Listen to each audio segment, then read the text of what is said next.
She stumbled into the most dangerous office in Chicago with blood on her ankle, rain in her hair, and a secret encrypted on her laptop that powerful men were willing to kill for. He was Jinwoo Kang, the Shadow King, feared by every criminal organization from the South Side docks to the Gold Coast boardrooms. He had ended careers with a single phone call and ended lives with a single word. He had never once canceled a meeting for anyone. Until her. Until he saw the bruises. If you want to find out what happened next, stay until the very end. Hit that like button right now and drop a comment below telling me what city you're watching from.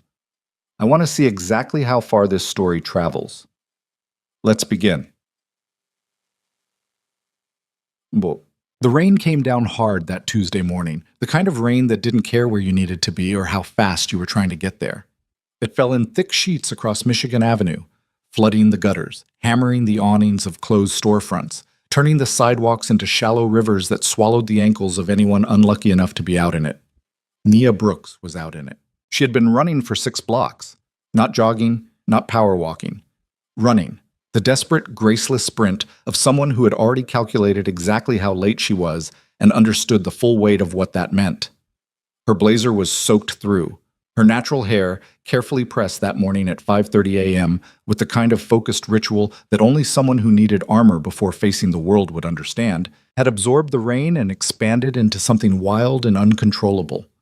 One of her heels had caught a crack in the sidewalk on Wacker Drive, and she had stumbled hard enough to scrape her palm against a concrete planter, leaving a raw pink streak across the base of her thumb. She hadn't stopped. She couldn't afford to stop. Kang Tower rose ahead of her through the curtain of rain. 47 floors of black glass and brushed steel, the kind of building that didn't invite you in so much as permit your entry. The lobby lights burned white and cold behind the glass facade, clean and remote as the surface of a frozen lake.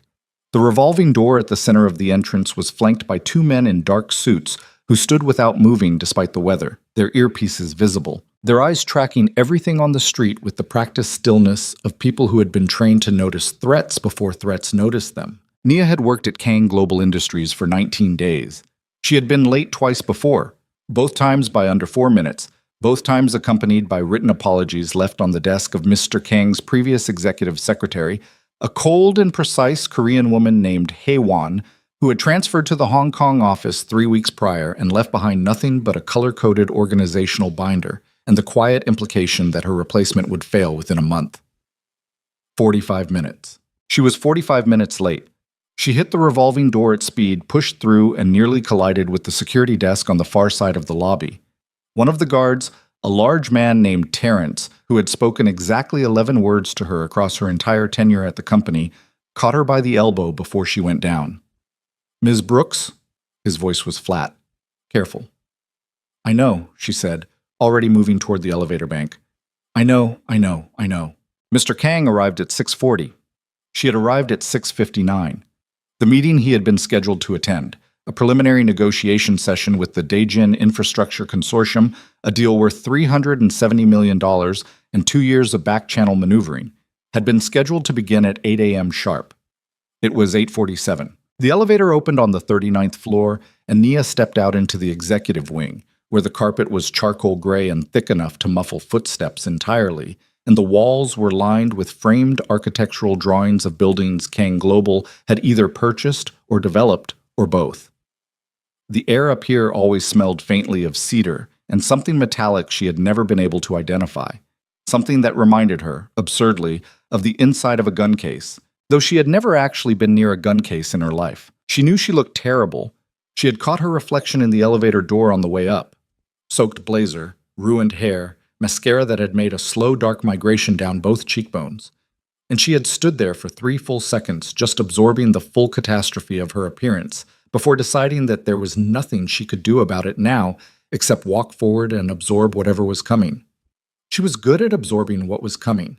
She had been doing it her whole life. Jisoo Park, the junior communications coordinator who sat at the outer desk near the elevator, looked up when Nia appeared. His expression did something complicated. A flash of what might have been sympathy immediately suppressed by professional neutrality. "He's in the main office," Jisoo said quietly. "The Daejin team left at 8:30. They were not pleased." "Is he hasn't called down to building security to have your access badge deactivated yet," Jisoo said carefully, which was the closest thing to reassurance he was apparently willing to offer. Nia squared her shoulders, pushed a wet strand of hair back from her face, and walked to the main office door. She knocked once. "Come in." 2 words. No inflection. The voice of a man who had stopped being surprised by things years ago. She pushed the door open. Jinwoo Kang was standing at the floor-to-ceiling window that occupied the entire north wall of his office, his back to the room, his hands clasped behind him. He was 36 years old, lean and precise in the way of someone who moved through the world with deliberate economy. Nothing wasted, nothing soft. He wore a black suit without a tie, the collar of his white shirt open at the throat, and the only concession to informality he ever permitted himself during working hours. His dark hair was cut close at the sides. A small scar ran from the outer corner of his left eye toward his cheekbone, 3 centimeters, pale and old, the origin of which no one in the company had ever been told, and no one with functioning survival instincts had ever asked about. He did not turn around. "Mr. Kang!" She stopped in the center of the room. Rain dripped from her blazer hem onto the carpet. She watched it spread in a small dark circle and felt something cold move through her stomach. "I am so sorry. My train was delayed at Fullerton, and I didn't have enough data left on my phone to call ahead. And I know that's not an excuse. I know that this is the 3rd time, and I understand completely if you need to. How did you hurt your ankle?" She stopped. He still hadn't turned around. "I'm sorry?" "Your ankle." He turned then, slowly, and looked at her directly. His eyes were dark and very still, the kind of eyes that didn't move around a room the way most people's did, tracking and assessing and discarding. They simply settled on whatever they were pointed at and stayed there. Right now, they were pointed at her. "You're favoring your left side. You've been doing it since you walked in." Nia looked down. She hadn't realized. She had been so focused on moving forward, on getting here, on managing the controlled collapse of her morning, that she had stopped feeling the pain somewhere on the run-down Michigan Avenue, the way you stopped feeling cold when you were cold enough. She felt it now. Her left ankle was swollen above the line of her shoe. The pain arrived in a slow, dull throb that pulsed with her heartbeat, and she understood suddenly that it had been doing this for some time. It's nothing. I tripped on the way in. The sidewalk. Sit down." "Mr. Kang, really, I can—" "Ms. Brooks." His voice didn't rise. It didn't sharpen. It simply landed with a weight that made argument feel physically exhausting. "Sit down."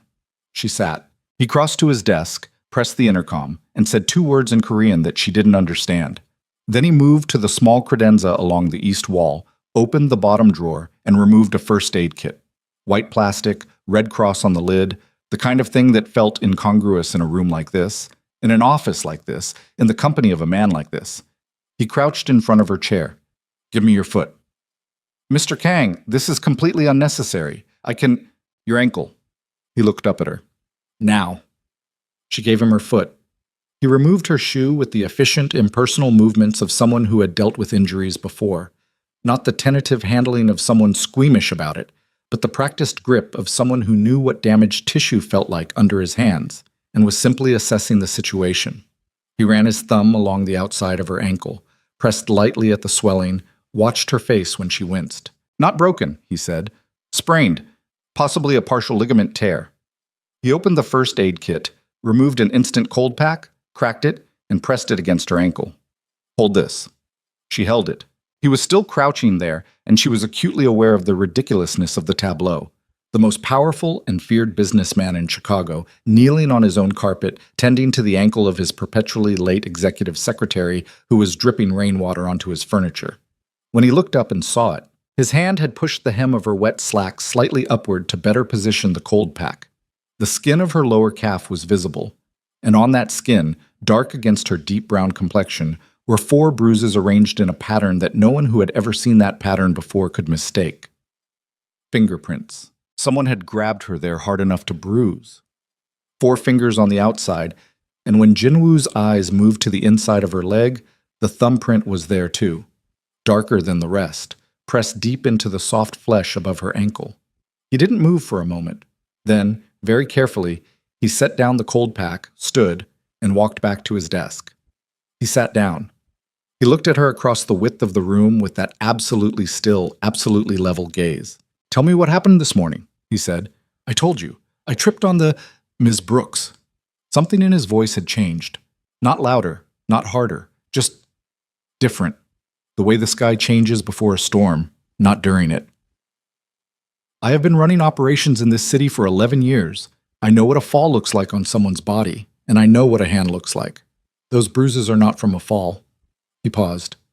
Tell me what happened this morning. The room was very quiet. Outside, the rain continued to fall against the glass, steady and indifferent. Nia looked at her hands in her lap, at the scrape on her palm, still raw, still stinging. She thought about the things she had been telling herself since 6:15 this morning, the narrative she had been constructing as she ran, the version of events she had planned to carry through the day and the week and however long it took to feel like something she could put down. She was so tired. She was 29 years old and she was so tired of carrying things.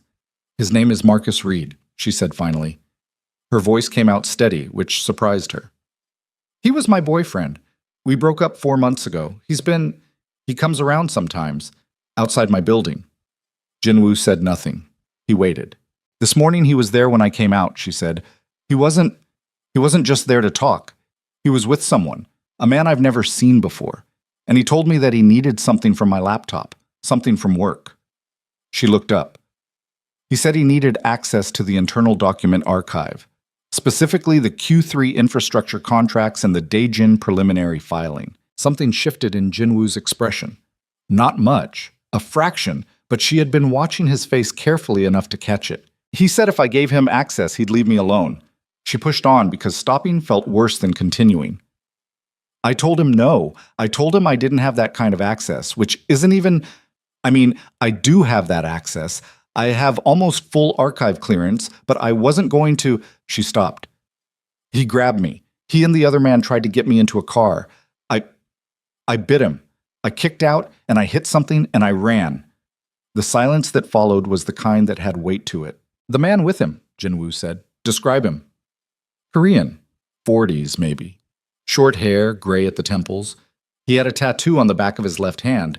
It looked like a mountain or a wave. I couldn't tell. Jinwoo was quiet for 3 full seconds. Where is your laptop right now? In my bag. She reached for the laptop bag on her shoulder, which she had somehow carried through all of it. The attack, the run, the train, the 6 blocks in the rain, and set it on the chair beside her. It's here. I didn't know what to do with it. I didn't know if I should go to the police or come in or... You came here. I didn't know what else to do. He looked at her for a long moment. Then he pressed the intercom again and spoke in Korean. More words this time. A longer sequence, clipped and precise. A doctor will be here within 15 minutes, he said. You will not leave this building today. You will not contact Marcus Reed or respond to any communication from him. She blinked. Mr. Kang, I appreciate that, but I think I should maybe go to the police. The police. He said it the way someone might say the weather, a fact neither good nor bad, simply present. Ms. Brooks, the man who was with Marcus Reed this morning works for an organization called the Han Cartel. They have been attempting to infiltrate Kang Global's internal network for approximately 8 months. The tattoo you described is a Han family mark. He paused. If you go to the police today, you will be filing a report in a department that has at least 3 officers on the Han Cartel's payroll. Your statement will be on their desks within 4 hours. You will be significantly less safe than you are right now. She stared at him. I know that's a great deal to absorb, he said, and his voice carried something she hadn't heard in it before. Not warmth exactly, but a kind of careful precision that felt, unexpectedly, like consideration. A great deal, she repeated. Yeah. The doctor arrived in 12 minutes. His name was Dr. Yoon, and he had the quiet efficiency of someone accustomed to being called to places without explanation and asking no questions he wasn't expected to answer. He examined Nia's ankle, confirmed the sprain, taped it with professional speed, produced a compression sleeve from his bag, and left without having said more than 30 words total. Through all of it, Jinwoo sat at his desk and worked, or appeared to work. Nia had the persistent and uncomfortable sense that he was not actually reading whatever was on his screen, that his attention was directed elsewhere, processing something she couldn't see. When Dr. Yoon was gone, she sat in the chair with her laptop bag in her lap, and her freshly taped ankle elevated on the footstool Jinwoo had produced from somewhere without comment, and she looked around the office, really looked at it for the first time, because the previous 19 days had been too focused on not making mistakes to permit actual looking. The room was large and spare and very controlled. No clutter, no personal photographs. The desk was clear except for a laptop, a phone, and a single pen placed parallel to the desk's edge with the kind of precision that was either a personality trait or a message. The walls held only two things: the architectural drawings she had seen in the hallway outside, and a single painting, large, maybe 4 feet across, abstract, deep blues and grays that moved into each other like weather over water. It was the only thing in the room that looked like it might have cost something in feeling rather than money. "Can I ask you something?" she said. He looked up. "The Han cartel." She kept her voice even. "What do they want with the Daejin files?" A beat. "That's a perceptive question," he said. "I'm an executive secretary. Being perceptive is the job." Something moved at the corner of his mouth. Not quite a smile. Something adjacent to one. The ghost of an expression that suggested he had seen something unexpected. "The Daejin Infrastructure Consortium is a legitimate business," he said. "However, the municipal contracts they are pursuing, 3 of them, totaling approximately $2.4 billion in city development funds, were awarded through a procurement process that was not entirely clean. Several members of the city's infrastructure review board received payments they were not supposed to receive." He let that sit. The preliminary filing documents contain correspondence that would make those payments difficult to explain. The Han cartel has been selling that kind of leverage for years. Political protection, corporate immunity.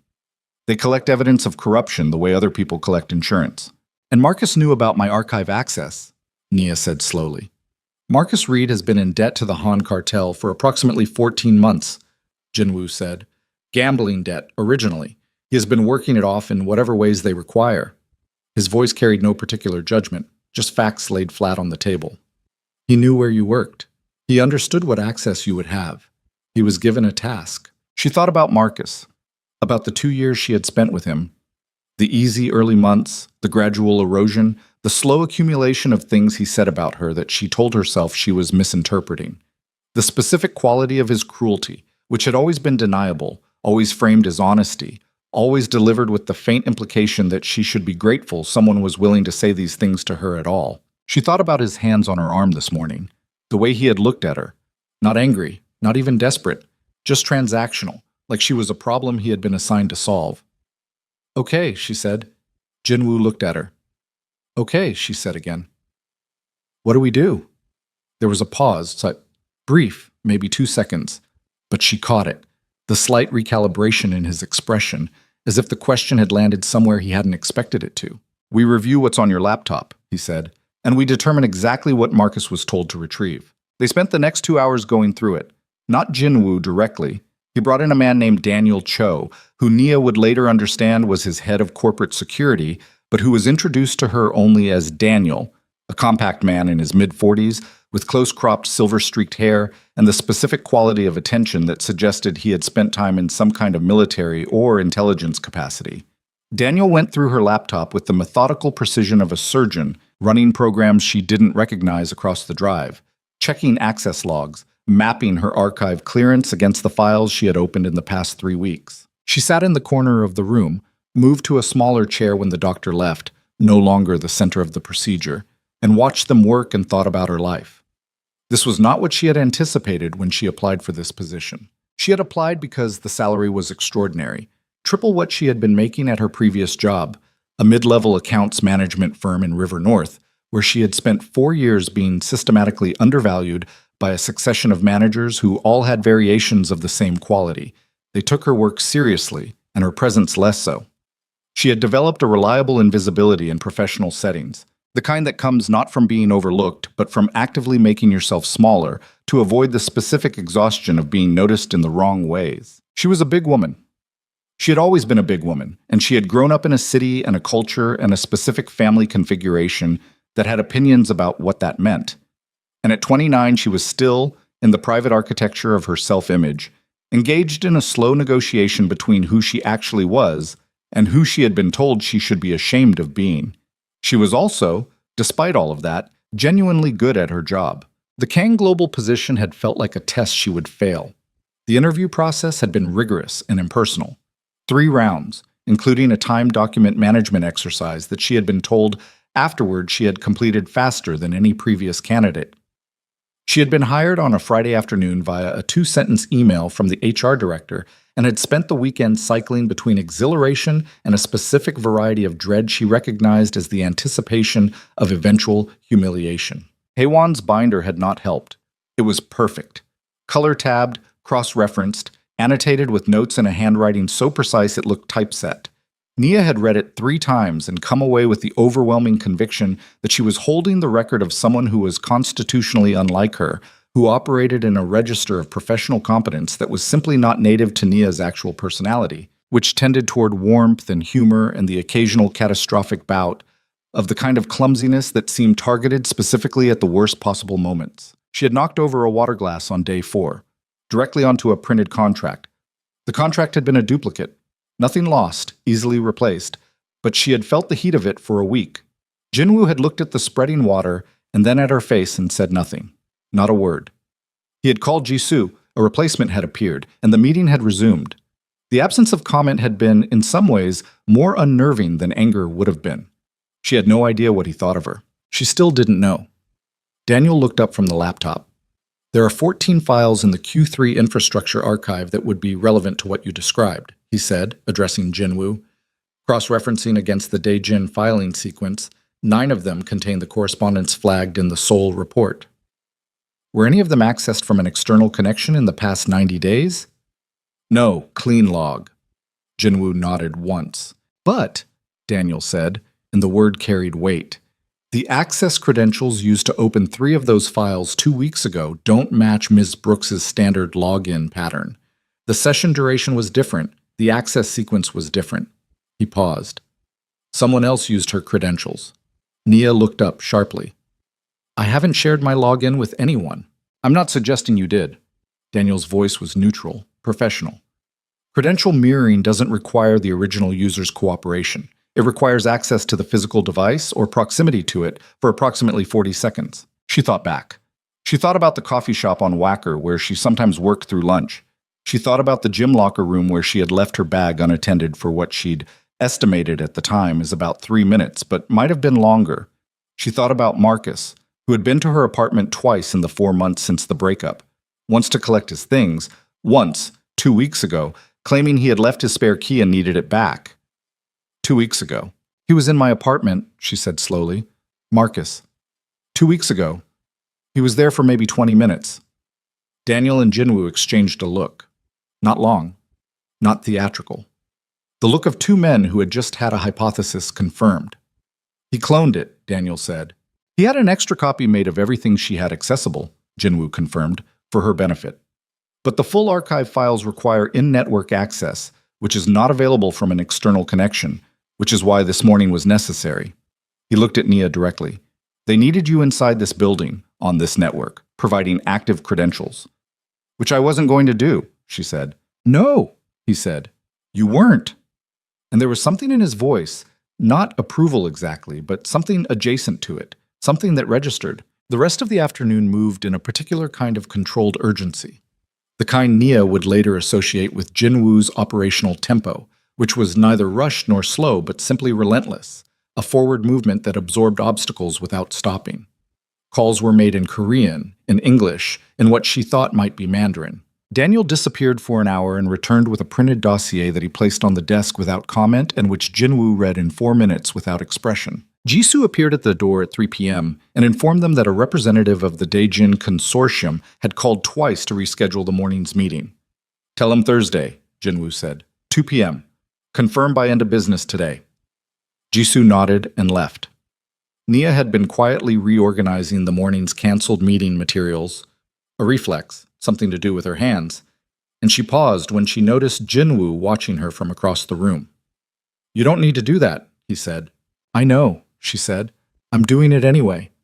He watched her for another moment. Then he said, The penthouse. I'm sorry? On the 47th floor, he said. It's a residential space. It's been unoccupied for approximately 2 years. It has a functioning kitchen, a security system tied directly to building operations, and access restricted to a list of 7 people, of which I am one. He paused. You cannot go back to your apartment tonight. She set down the folder in her hand. Mr. Kang, Marcus Reed knows your address. The man with him this morning does not work alone. I don't know yet how many people in the Han organization are aware of your specific location, but I know that an apartment building with standard door security and a lock that was compromised by someone with a copied key is not a place I'm comfortable sending you. His voice was even, measured, the voice of a man presenting a logical case. This is not a personal gesture. This is a security decision. She looked at him for a long time. I don't have any of my things, she said finally. A list can be made. Items can be retrieved by people other than you. I have a cat. Something crossed his face, just briefly. The cat can also be retrieved. She almost laughed. It rose in her chest unexpectedly, the absurdity of this moment, standing in this spare, controlled, impeccably managed office, soaking wet 2 hours ago and taped and limping, having just learned that her ex-boyfriend was working for a Korean crime syndicate that had been trying to infiltrate her employer's corporate network, being told by the man himself that she and her cat could be relocated to his tower penthouse as a security measure. She didn't laugh. She pressed it back down. Okay, she said. Okay. The penthouse was not what she expected. She didn't know exactly what she had expected. Something austere, perhaps. Something that matched the spare geometry of his office. But the space she stepped into at 6 p.m. was large and warm and very quiet, with high ceilings and deep windows looking out over the city. The rain still coming down outside. The lights of Chicago blurring through the glass like something seen underwater. There was furniture. Good furniture, heavy and comfortable, the kind that suggested the room had been properly lived in at some point. A kitchen with actual appliances, a living room with bookshelves that held actual books, a hallway leading to 2 bedrooms. It smelled faintly of cedar, the same as the office, she realized, which meant it was something intrinsic to the building, or to him, rather than a specific choice. A woman named Mrs. Park, no relation to Jisoo, arrived at 6:30 with 3 bags of clothing and toiletries and a pet carrier from which Nia's cat, a large and deeply unimpressed orange tabby named Biscuit, surveyed his new environment with the expression of someone who had been personally wronged. Nia sat down on the couch, and Biscuit climbed immediately onto her lap and began to knead her thigh with the focused intensity of an animal with nowhere better to be. She sat there for a while in the quiet. Her ankle throbbed. Her palm still stung. Outside, the rain against the windows had settled into something softer, a sound like white noise, like the world insulating itself from everything inside. She thought about calling her mother. She thought about what she would say.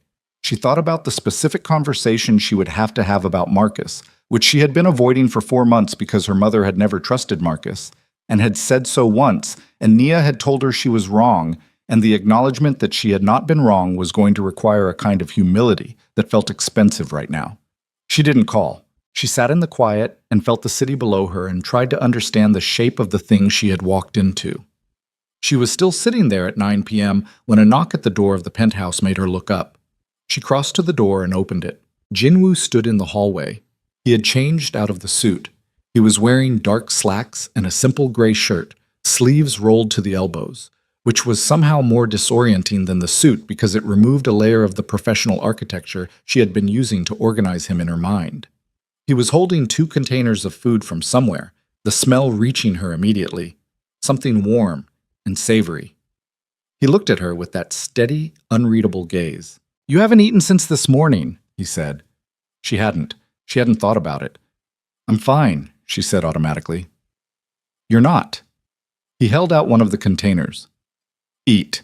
You had a significant physical and psychological shock today. Your body needs fuel."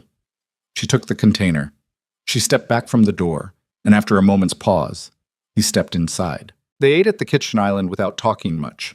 The food was Korean, something with beef and vegetables over rice, that was simple and precisely right in the way of food that had been chosen by someone who understood what this moment required. Biscuit came and sat on the counter between them and stared at Jinwoo with the focused, unblinking assessment of an animal taking a full measure of someone new. Jinwoo looked back at the cat. "His name is Biscuit," Naya offered. "That's a terrible name for a cat. He was orange and round when I got him. It was accurate." Something shifted in Jinwoo's expression. That ghost of an expression again, the thing that lived adjacent to amusement. He looked at Biscuit with a kind of careful neutrality, and Biscuit continued to stare at him with total sovereign confidence. "The investigation," Jinwoo said, setting down his chopsticks. "Daniel has confirmed the identity of the man with Marcus this morning. His name is Tae Young Shin. He's been with the Han cartel for 9 years, mid-level operations. He reports directly to the cartel's logistics coordinator, a man named Hyunjae Park." He watched her face as he said this, not unkindly, but watchfully. What this means is that Marcus's approach this morning was authorized at a significant level within their organization. This was not an opportunistic move. This was a planned operation. "Which means they're not going to stop," she said. "No. Because the files are still here. The access is still here." She looked at her hands on the counter. "Because I'm still here." Yes, she absorbed this. The food was warm in her stomach, and the city was lit up behind the Rain Street glass, and Biscuit had decided Jinwoo was acceptable and had migrated from the counter to the space beside his elbow and was now sitting with the proprietary ease of an animal who had determined that this was a good place to be. "Why are you doing this?" she asked. He looked at her. "You could have sent me to a hotel," she said. "You could have assigned me a security detail and sent me home. You could have fired me and replaced me with someone who doesn't have a compromised ex-boyfriend and a complicated entanglement with a crime syndicate." She met his eyes steadily. "Why are you doing this?" He was quiet for a moment. Not the silence of someone composing a lie, she thought. The silence of someone deciding how much of a true thing to say.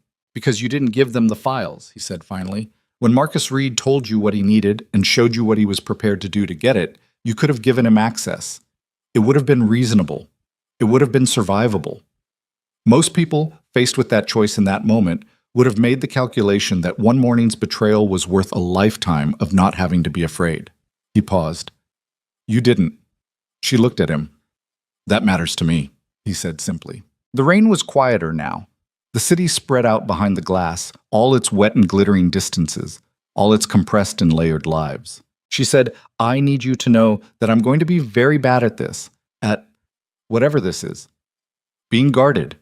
Being here. I'm going to knock things over, and I'm going to be late to things, and I'm going to say the wrong thing at the wrong time, and I have never in my life successfully lived in a space this clean without damaging something within 48 hours. He looked at her for a long moment. "I know," he said. "That doesn't bother you? I've lost interest in things that stay where I put them." She didn't know what to do with that. She filed it somewhere she couldn't immediately name and looked back out at the city. Biscuit had fallen asleep against Jinwoo's elbow. The traitor inside the organization had been watching them from the moment she walked in that morning. Neither of them knew it yet. The city outside the penthouse windows had gone dark by the time Jinwoo left. He didn't say goodnight. He stood, collected the empty food containers, looked once at Biscuit still sleeping against the warm space where his elbow had been, and said, "The door has a secondary deadbolt. Use it." Then he walked out, and the sound of the latch catching was the quietest thing Nia had heard all day. She sat at the kitchen island for a long time after he left. Biscuit woke up, looked at the empty space beside him, looked at Nia, and meowed once with the flat accusatory tone of an animal who felt that recent events had not been adequately explained to him. "Yeah," Nia said. "Me too." She used the secondary deadbolt. She did not sleep well. The penthouse was too quiet in the specific way of spaces that weren't hers. The radiators made sounds she didn't recognize. The city noise came through the glass at a different pitch than her Pilsen apartment.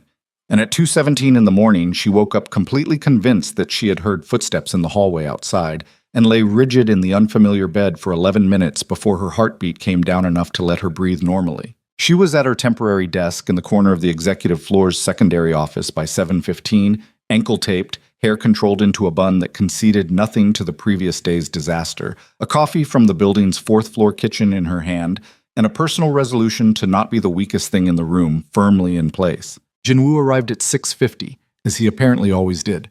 She knew this because Jisoo had told her during her first week, Mr. King arrives between 6:40 and 6:55, never later, occasionally earlier, and the operational tempo of the entire floor adjusts to that arrival the way a compass needle adjusts to north. He passed her desk without slowing and said, "How's the ankle?" "Fine," she said. "Don't stand on it for longer than 20 minutes without sitting down." I have 17 meetings to prep materials for. Then prep them sitting down. He went into his office. The door didn't close completely.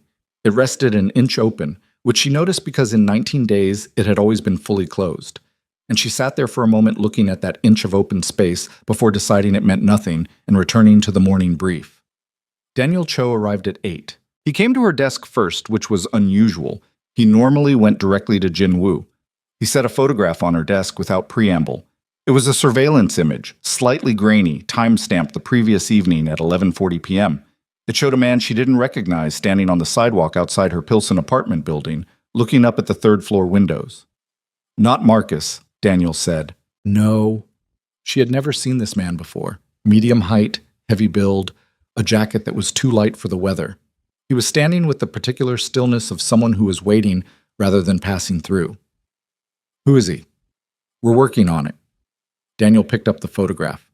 I'm telling you because I want you to understand the level of active surveillance you're currently under. They know you didn't come home last night. This man was there for 3 hours. She absorbed this the way she had been absorbing things since yesterday morning. Not panicking, because panic required energy she had already spent, but filing it into the growing architecture of what was happening to her life and making the necessary adjustments to how she moved through the world. Okay, she said. Daniel looked at her for a moment with an expression she couldn't fully read.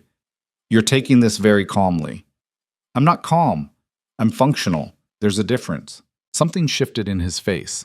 He nodded once and went to Jinwoo's office. The morning passed in the machinery of the ordinary, or the simulation of ordinary that the executive floor had resumed, the calls and documents and preparation for the rescheduled Daejin meeting, the emails that needed responses, and the calendar conflicts that needed resolution.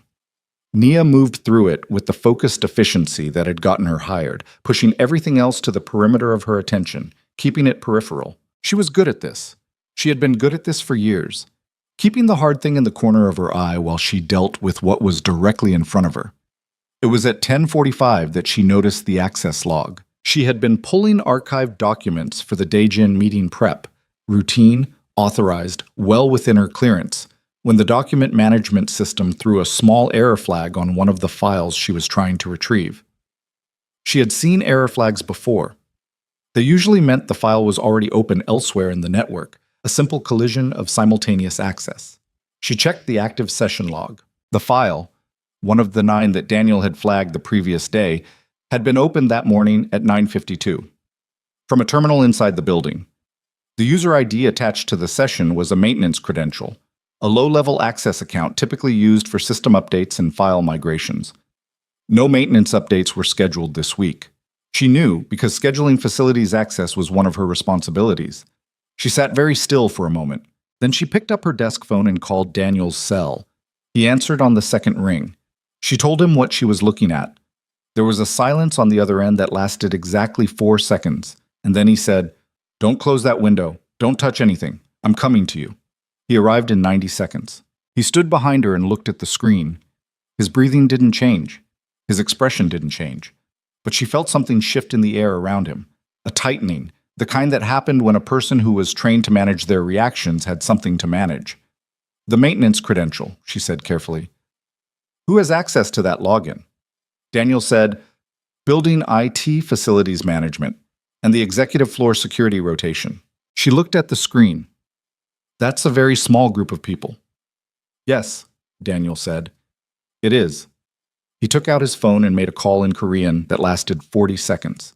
When he hung up, he said, "You did the right thing calling me immediately. Say nothing to anyone else on this floor.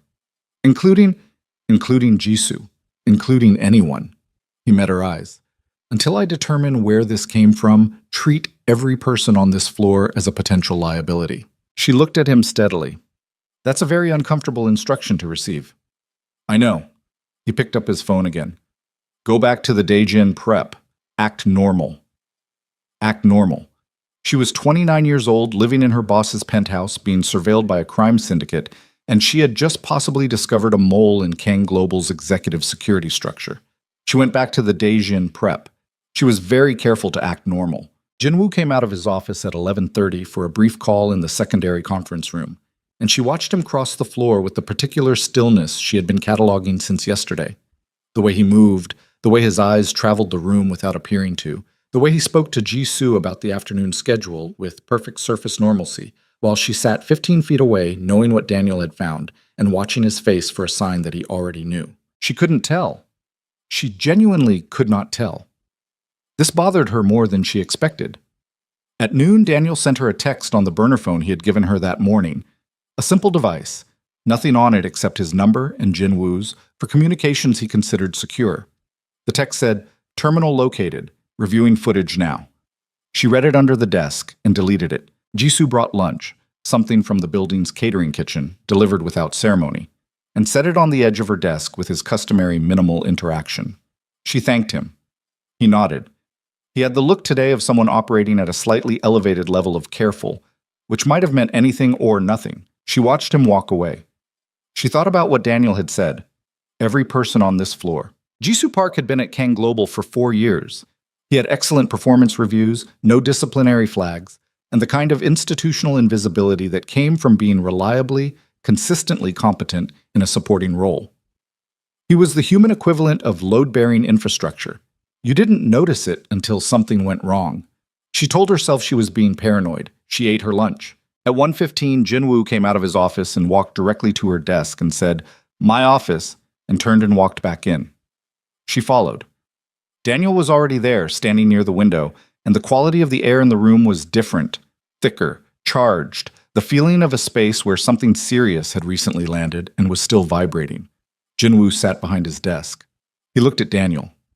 "Tell her," he said. Daniel said, "The terminal that accessed the flagged file this morning is located in the security station on the 41st floor. That station is staffed by the Executive Protection Rotation, 4 officers who cover the building's upper floors in shifts." He paused. The session was initiated during a period when 1 officer was on shift alone. His name is Kevin Lim. He's been with Kang Global Security for 2 years, 8 months. Naya said, "Has he been confronted?" "He called in sick at 11 this morning," Jinwoo said, after the access log was pulled. The room was quiet. "He ran," she said. Yes. She thought about this. She thought about Kevin Lim, whose face she could not recall with any clarity. A man in a dark suit, part of the building's background furniture, one of the interchangeable elements of the security architecture she had learned to move around without really seeing. 2 years, 8 months. Someone had gotten to him, or he had gone to someone. The distinction mattered in terms of character, and didn't matter at all in terms of consequence. The maintenance credential was used to copy file metadata, Daniel said. Not the files themselves, the permission structure, the access map. It would tell someone outside the building exactly which files are restricted, what clearance they require, and which user accounts have access to them. He looked at her. Which means they know your exact clearance level. They know what you can open. And they know where those files are stored. She sat with this. "They already knew," she said. "They knew before Marcus came to me yesterday. Kevin Lim has been feeding them information for at least..." She stopped. "How long has the metadata been compromised?" Daniel said, "Based on the access pattern, we believe the first unauthorized session was approximately 5 weeks ago." 5 weeks. She had been at Kang Global for 19 days. "So they knew before I arrived," she said. "They knew the archive structure, they knew what files existed, and then when I was hired and they saw what my clearance level was, they..." She stopped again. "Marcus didn't contact me after the breakup for 4 months. He showed up 2 weeks ago to return a key. A week after I was hired." She looked at Jinwoo. "Did someone tell them when I was hired? Did Kevin Lim..." "Yes," Jinwoo said. "That appears to be the timeline." She breathed through this slowly. Marcus. Marcus, who she had dated for 2 years and who had told her she was too sensitive and too loud and took up too much space, and who had looked at her outside her apartment building yesterday morning not as a person he had once loved, but as a door he needed to open. She had been a door this entire time, a means of access. The anger was very quiet when it arrived. It didn't announce itself. It settled somewhere below her sternum, low and dense and very still, the kind of anger that doesn't perform itself, that simply becomes load-bearing. "Okay," she said. Her voice came out level. "Kevin Lim is gone. The Han cartel knows my clearance level and the archive structure. Marcus failed to get access yesterday, which means they're going to try something else. Something more direct." "Yes," Jinwoo said. When? We don't know. Daniel believes we have 48 to 72 hours before they move again. They'll want to regroup after yesterday, reassess the approach. He paused. It's also possible they move sooner. Minseo Khan is not a patient man. Who is Minseo Khan? Jinwoo and Daniel exchanged a look. It was brief, a flicker. But she caught it, the weight of a decision being made about how much to say. The leader of the Han cartel, Jinwoo said. He took over from his father 8 years ago. He's 41 years old, highly educated, and significantly more ruthless than his father was. Another pause. He and I have a history. What kind of history? The kind that means this situation is not entirely about the Daejin files, Jinwoo said flatly. The files are valuable to him. The corruption leverage is useful, but disrupting my organization, exposing Kang Global to federal scrutiny, forcing me into a defensive position. He stopped. That has its own value to him. She looked at him for a long moment. So I'm not just access. I'm a weapon. He didn't look away. Yes. She nodded, filed it, moved forward. What do we do next? What they did next was spend 3 hours in a controlled, methodical audit of every access point in the executive security architecture. Daniel running the technical review. Jinwoo on the phone with people she couldn't identify in a language she couldn't follow. Naya sitting at the secondary conference room table working through the archive permission structure with the same focused efficiency she brought to everything. Because if she was going to be a weapon, she was going to understand exactly what kind and why. She found the second anomaly at 3:45. It was smaller than the first. A file request sent from the executive network to an external server, routed through 3 proxy addresses and disguised as routine automated backup traffic that had occurred 11 days ago. The request had been for a single document, the preliminary Daejin filing, the one that contained the correspondence about the infrastructure board payments. The request had been sent from the executive floor, from the primary server hub, from a device whose network identifier she recognized. She sat very still. She pulled the device registration log and checked it against the building's master equipment inventory and sat there for a long time looking at what she was looking at, feeling the information arrive in her chest with the specific weight of something she didn't want to be true. Then she stood up and walked to Jinwoo's office and knocked. Come in. She went in. She closed the door behind her. She walked to his desk and set the printed log in front of him without saying anything and watched his face. He read it. The stillness that came over him was different from his ordinary stillness. It was the stillness of a body that had just absorbed an impact and was marshaling its resources before it allowed itself to react.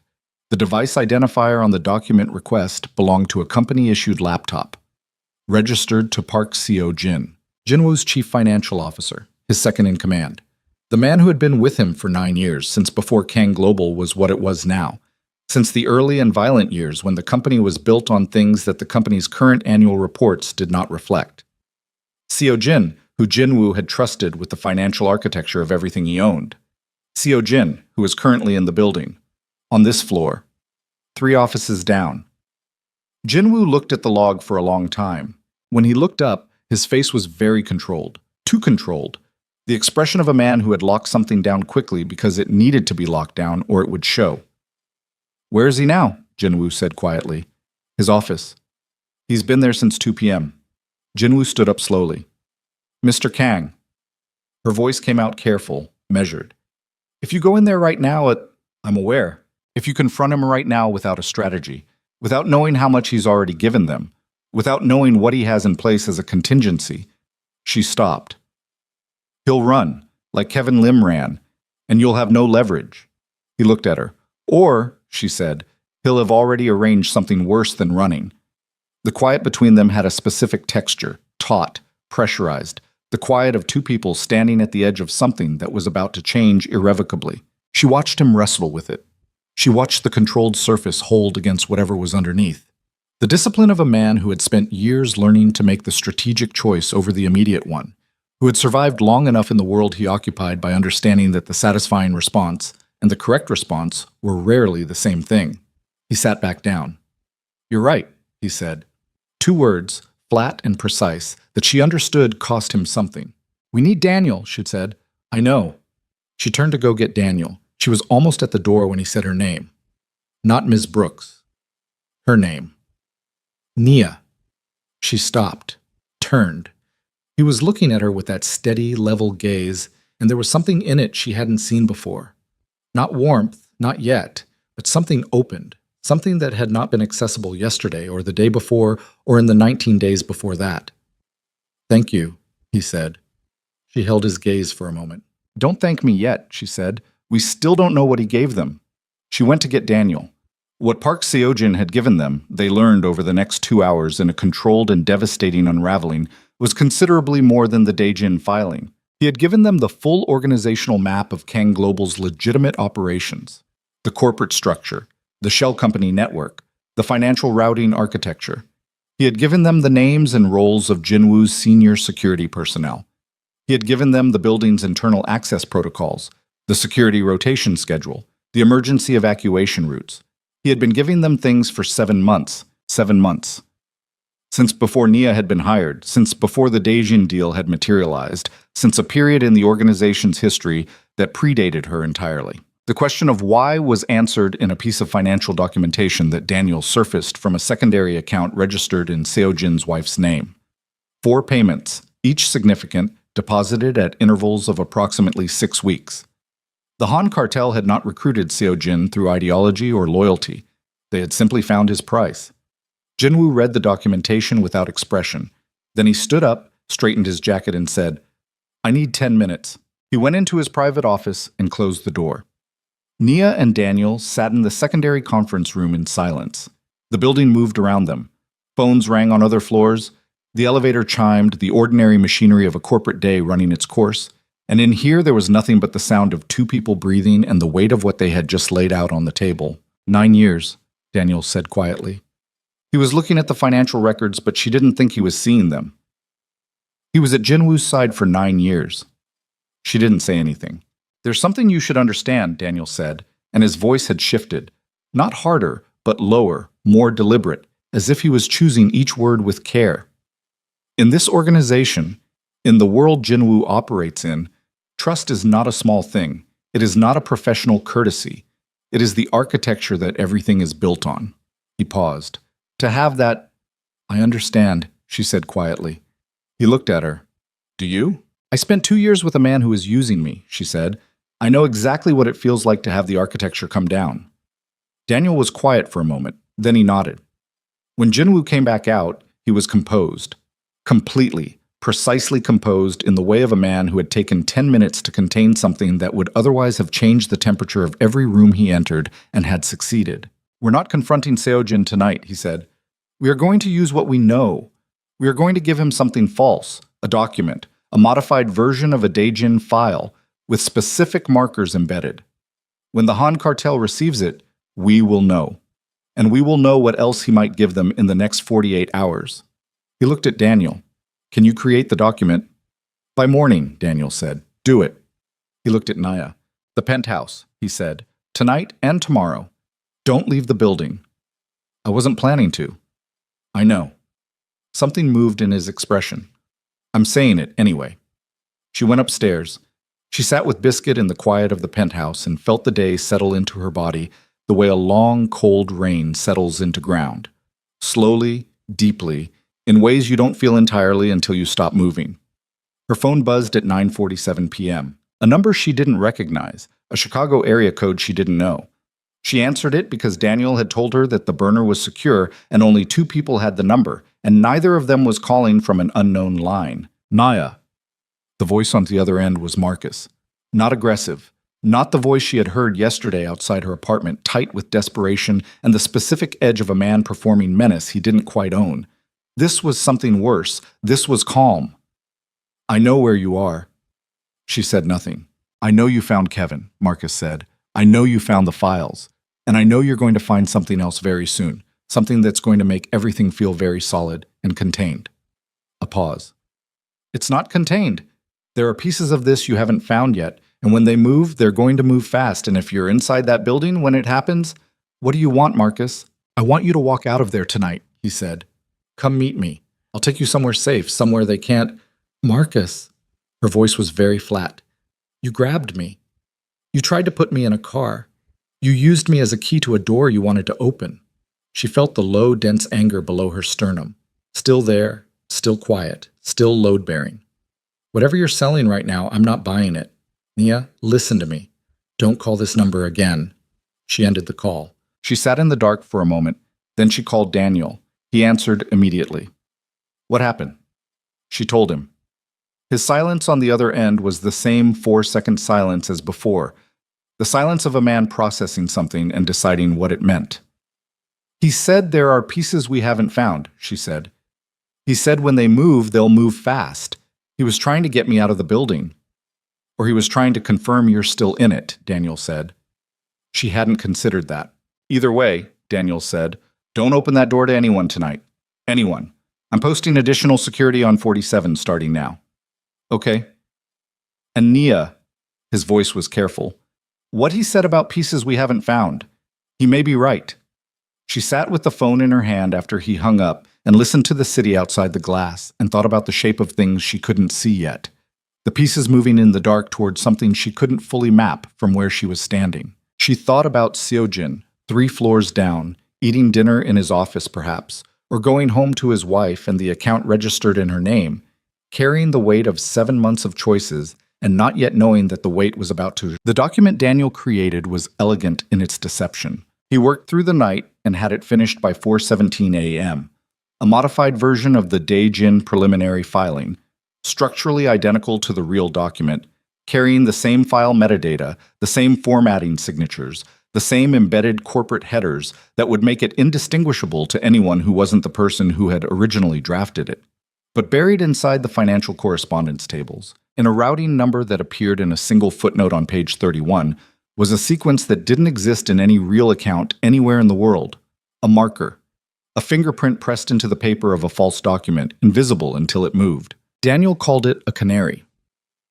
When the Han cartel received it, when they tried to use that routing number for anything, verification, leverage, extraction, a flag would trip in a monitoring system Daniel had set up on a private server, and they would know that Seojin had delivered the package. The plan was clean. The plan was controlled.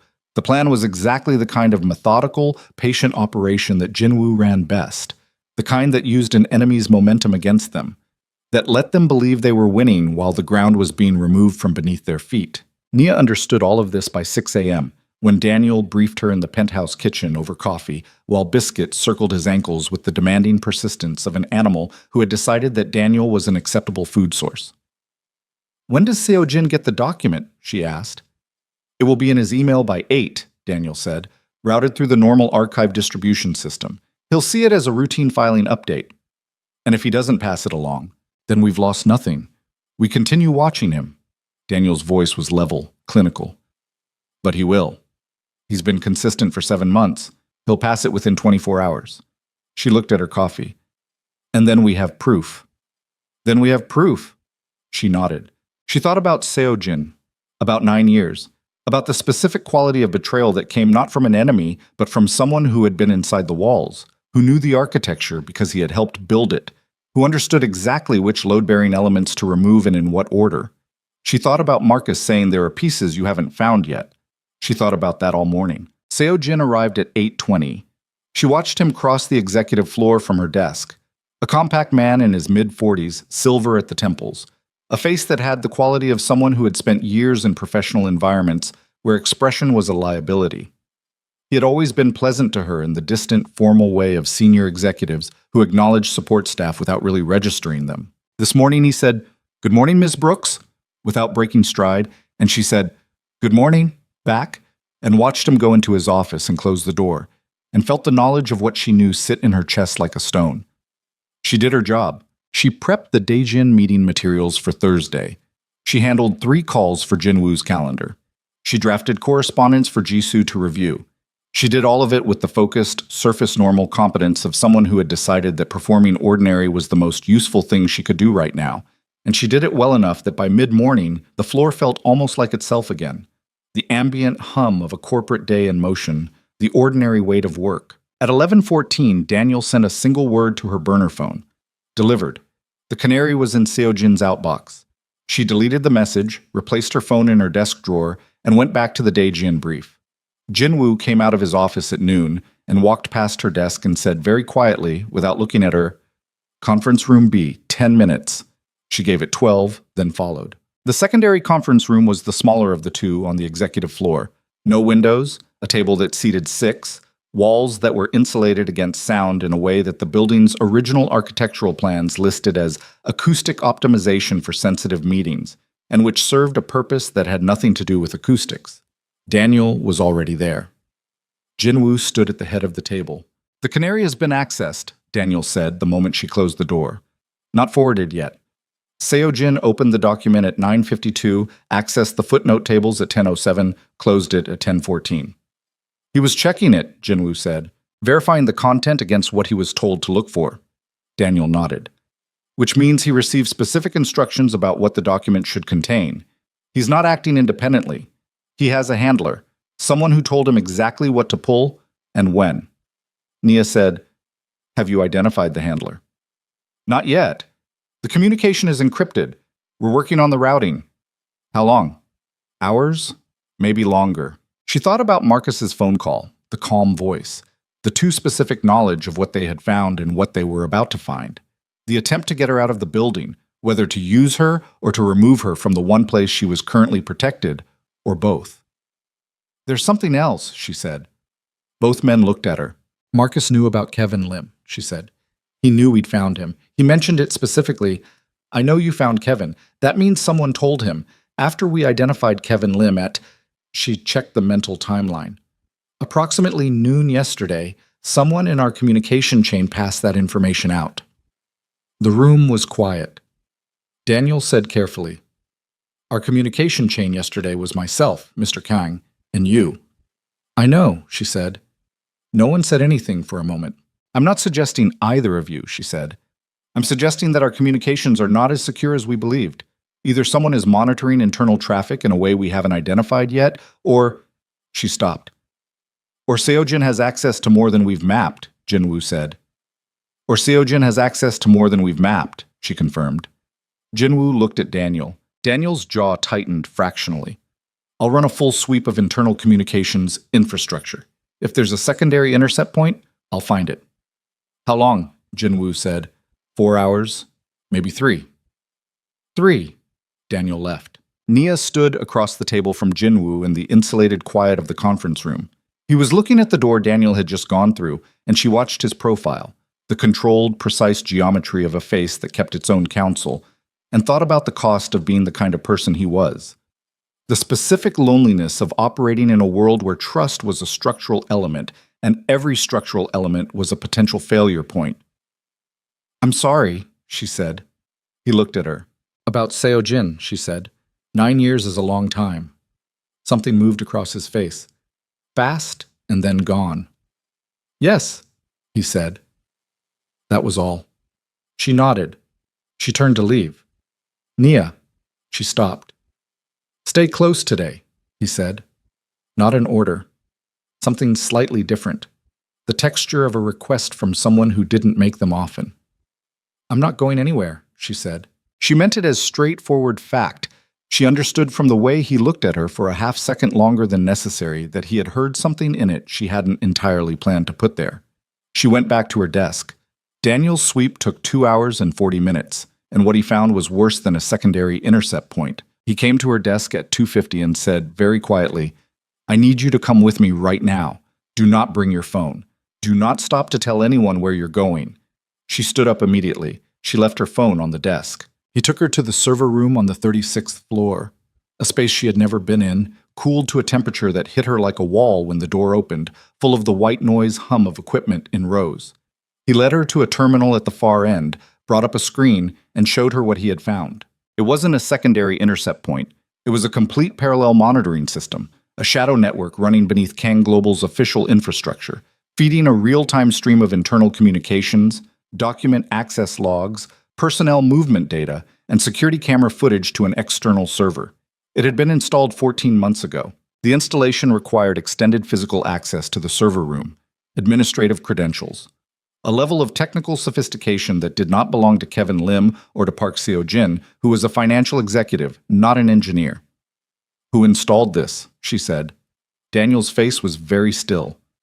"The installation signature matches the credentials of Kang Global's head of IT infrastructure." "Who is..." James Yoon, he's been with the company for 6 years. He resigned 2 weeks ago. Daniel paused. 3 days before you were hired. She absorbed this.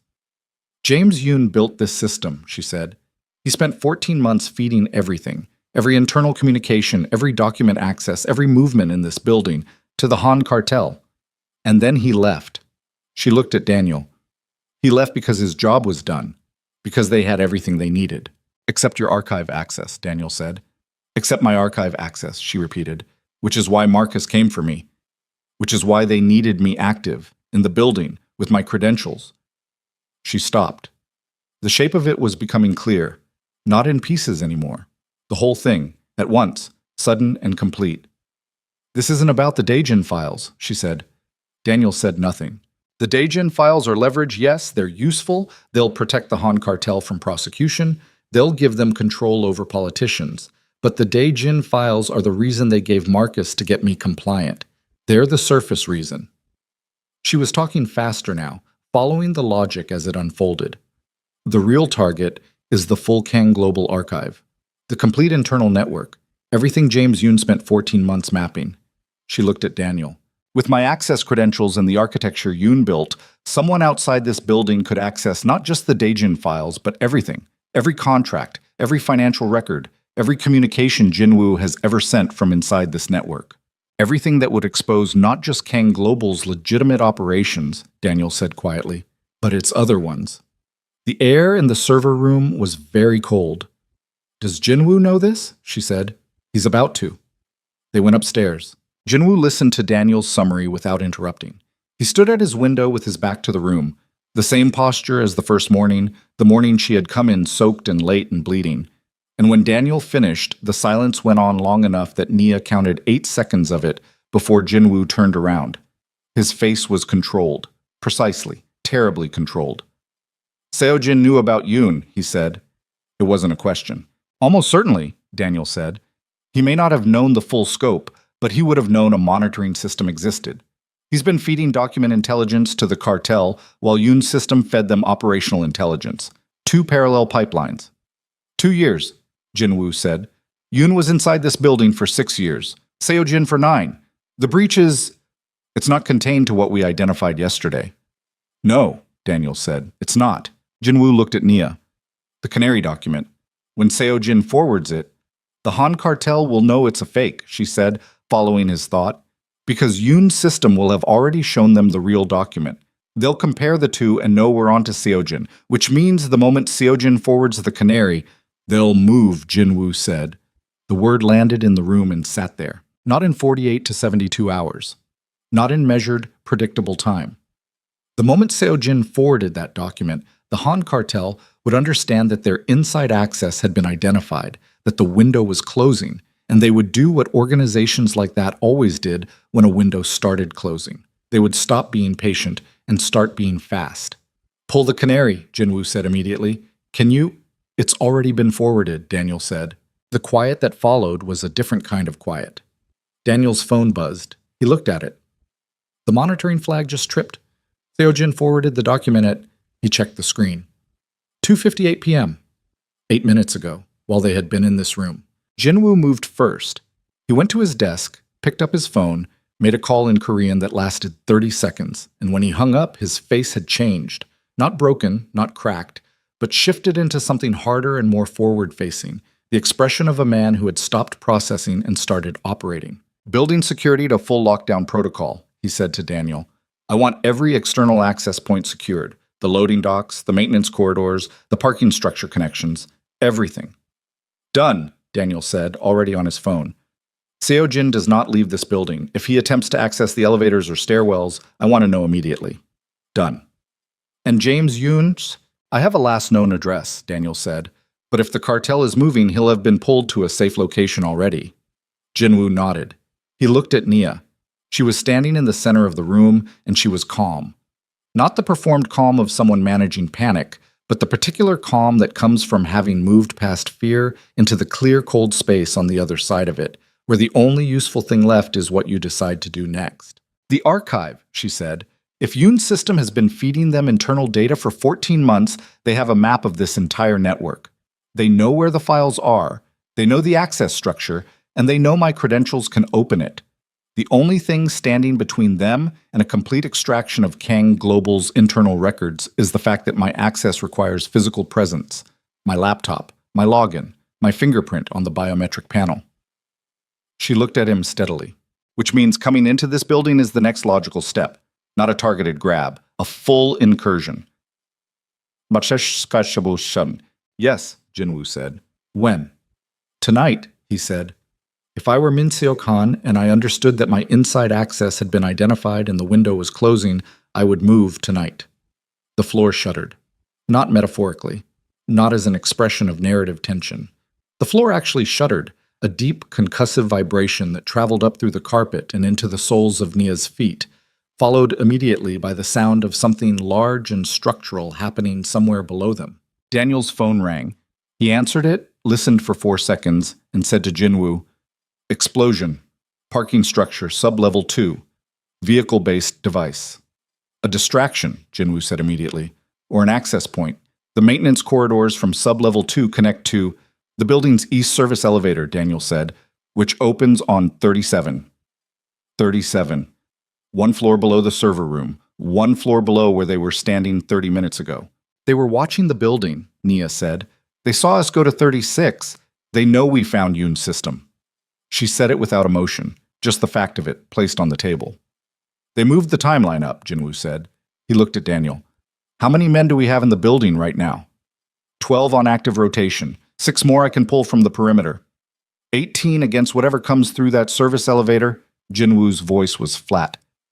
Seal floor 37, now. Daniel was already moving, already talking into his earpiece, already doing 3 things simultaneously with the compressed efficiency of someone who had trained for exactly this scenario and was measuring everything against the speed of what was coming. The building's emergency alarm activated. Not a fire alarm, something lower and more insistent. A security frequency she hadn't heard before. And the lights on the executive floor shifted subtly, something in the overhead system adjusting to an emergency power mode. Jisoo appeared in the doorway of the conference room, his face stripped of its usual professional neutrality. Mr. Kang, the elevator banks on 40 through 43 are offline. Security is directing all non-essential personnel to the get everyone who isn't security off this floor, Jinwoo said. Now, use the northwest stairwell. Jisoo went. In the sudden quiet that followed in the office that was now emptying of its ordinary human furniture, the administrative staff, the junior coordinators, the infrastructure of a normal corporate day evacuating through a fire stairwell in an orderly, controlled panic, Nia and Jinwoo stood across from each other, and the reality of the moment came into full resolution.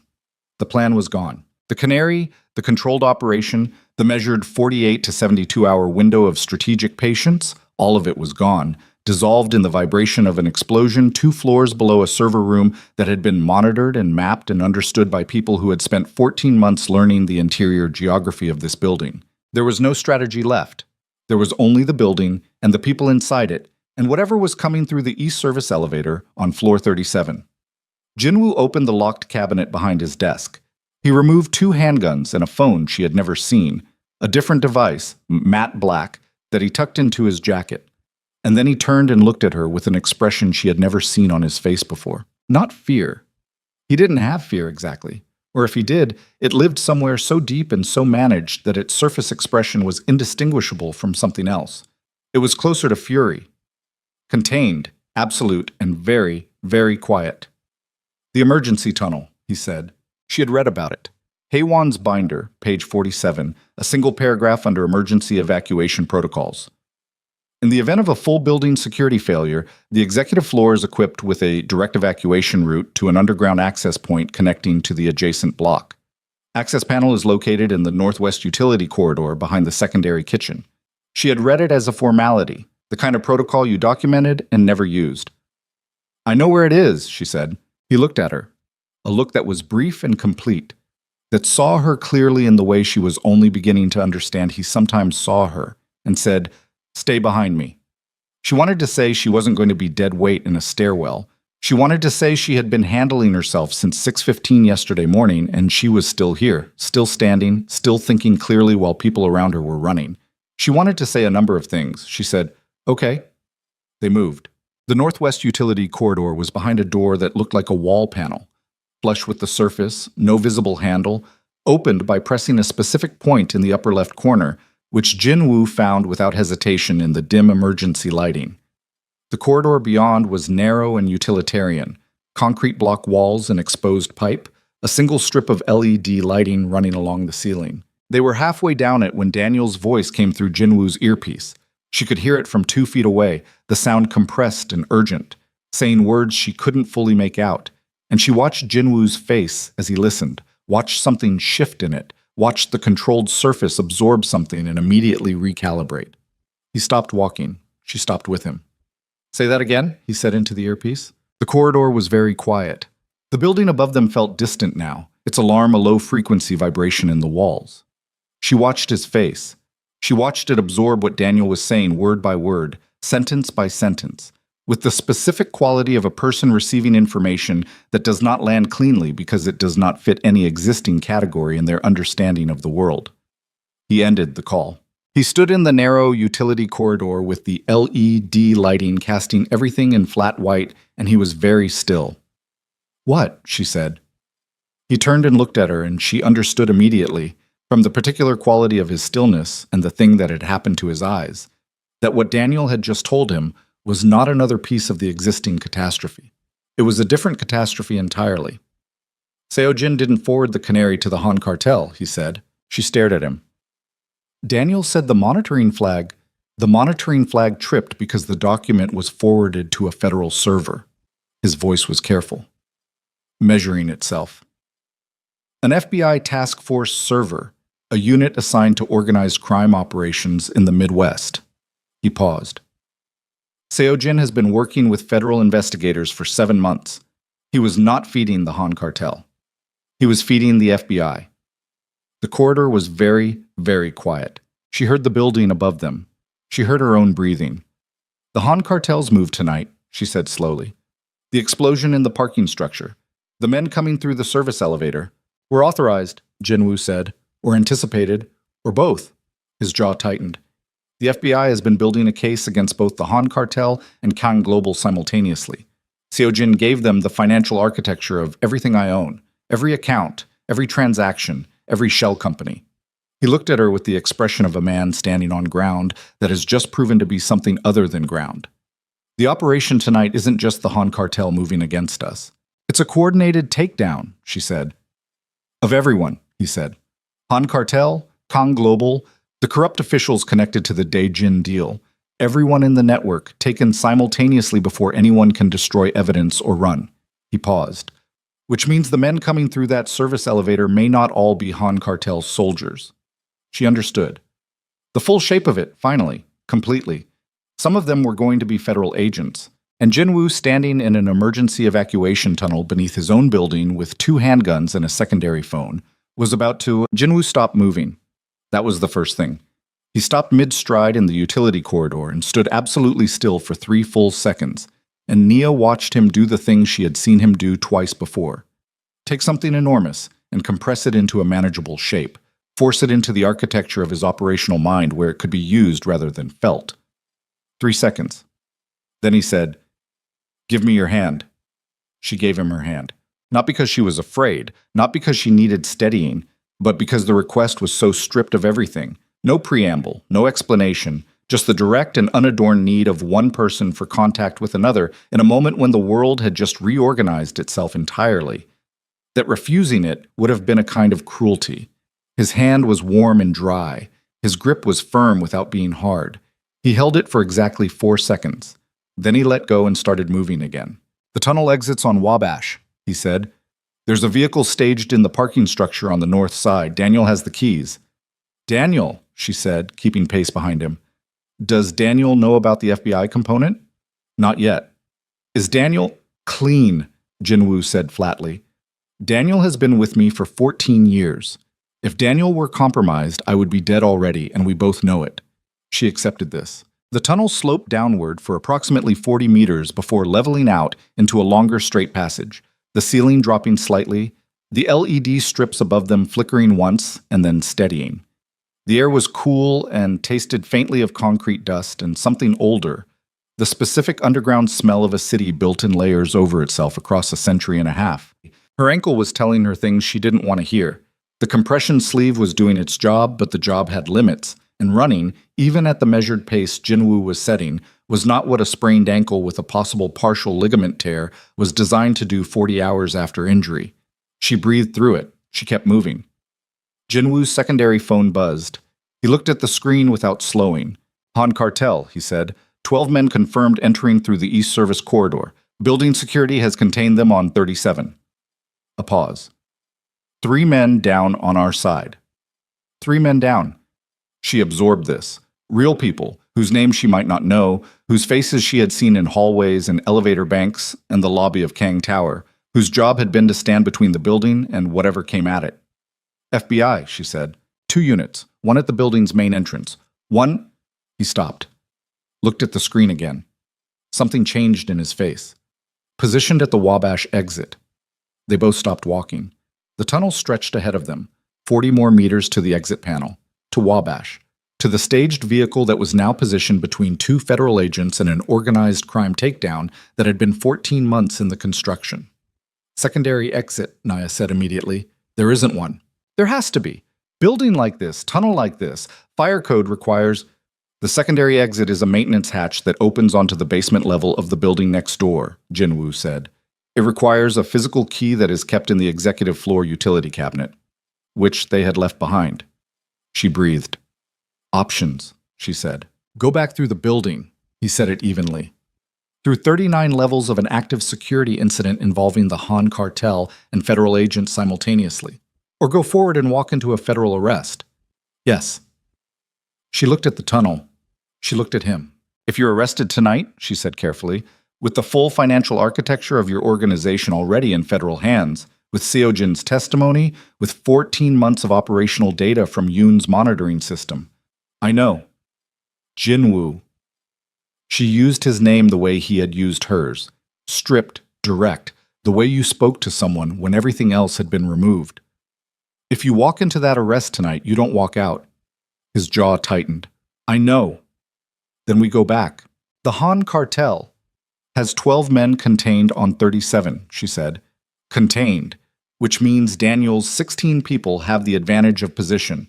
We go back up, we reach Daniel, and we... She stopped. The next sentence was forming itself from pieces she hadn't fully assembled yet. We use what we have. He looked at her. The files, she said. The encrypted files from the archive. The full Daejin correspondence, the bribery records, the corruption documentation. Not just the Daejin filing, everything. She was thinking fast, the words coming out slightly ahead of the complete thought. Seojin gave the FBI Kang Global's financial architecture, which means they have evidence against your organization. But the Daejin files, the corruption evidence, the officials, the judges, the infrastructure board payments, that's evidence the FBI wants badly enough that they've been building a 14-month case to get near it. She met his eyes. What if we gave it to them directly? Not through Seojin, not through a monitored network. Directly. On our terms, with conditions, with the kind of cooperation agreement that changes the terms of whatever they're planning to do tonight. He stared at her. You'd be giving up leverage, he said. You'd be giving up leverage to avoid a federal indictment that ends everything, she said. It's not a great trade. It's just the better one.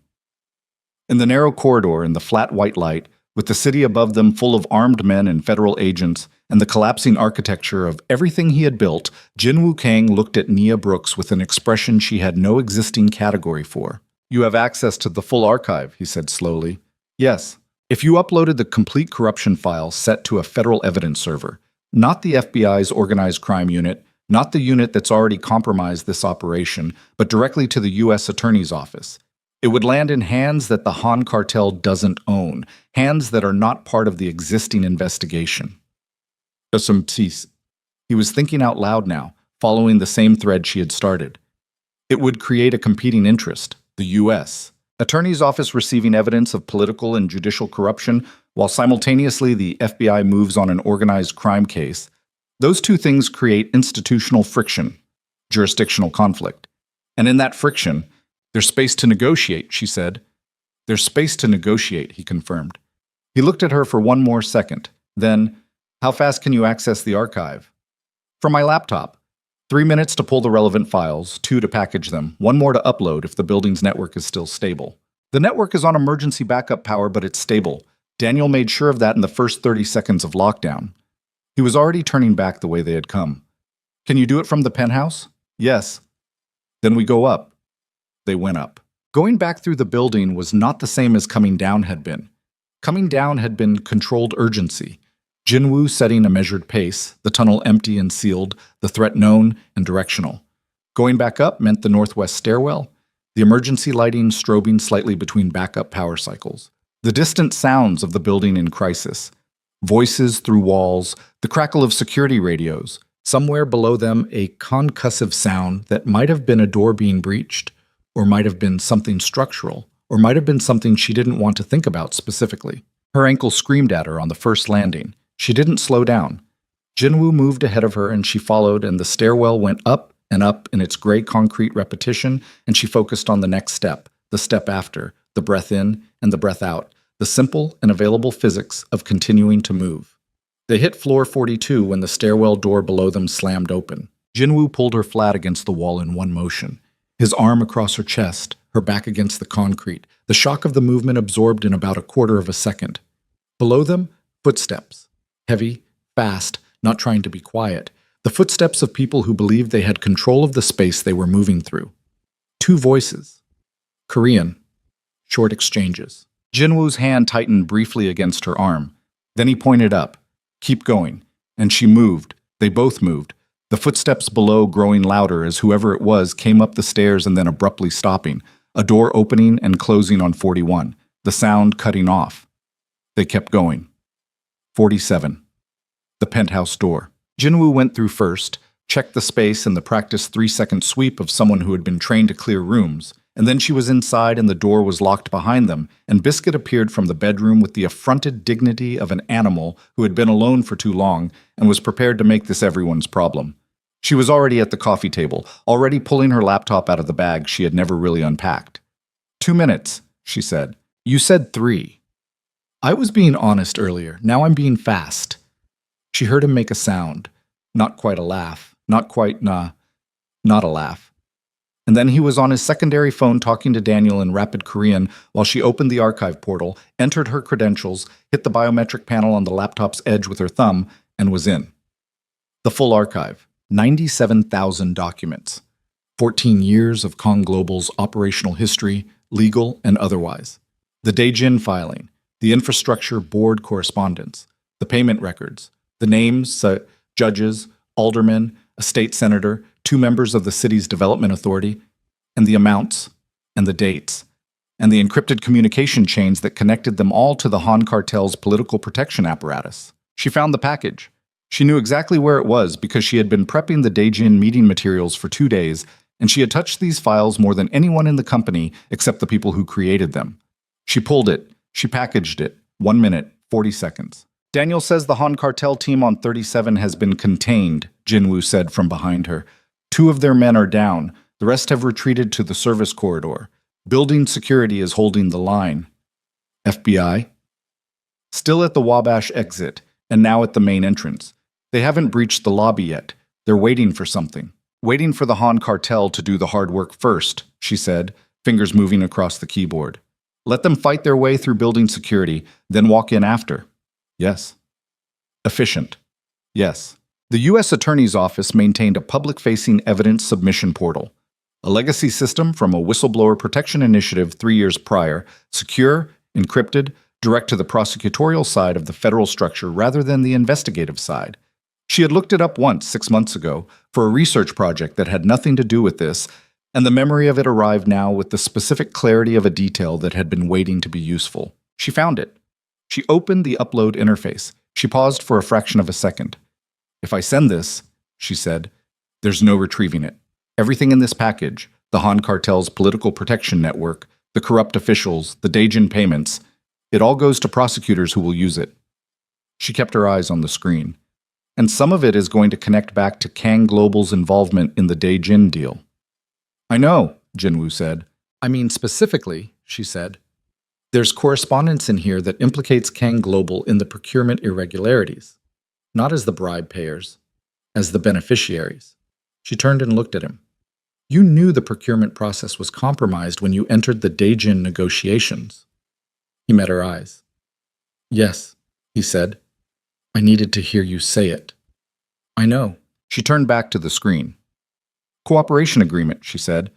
If this lands in the U.S. Attorney's Office, and they see the scope of what you're voluntarily handing them, the full cartel political network, the judges, the senator, they have reason to negotiate your exposure in the Daejin matter rather than prosecute it alongside everything else. She paused.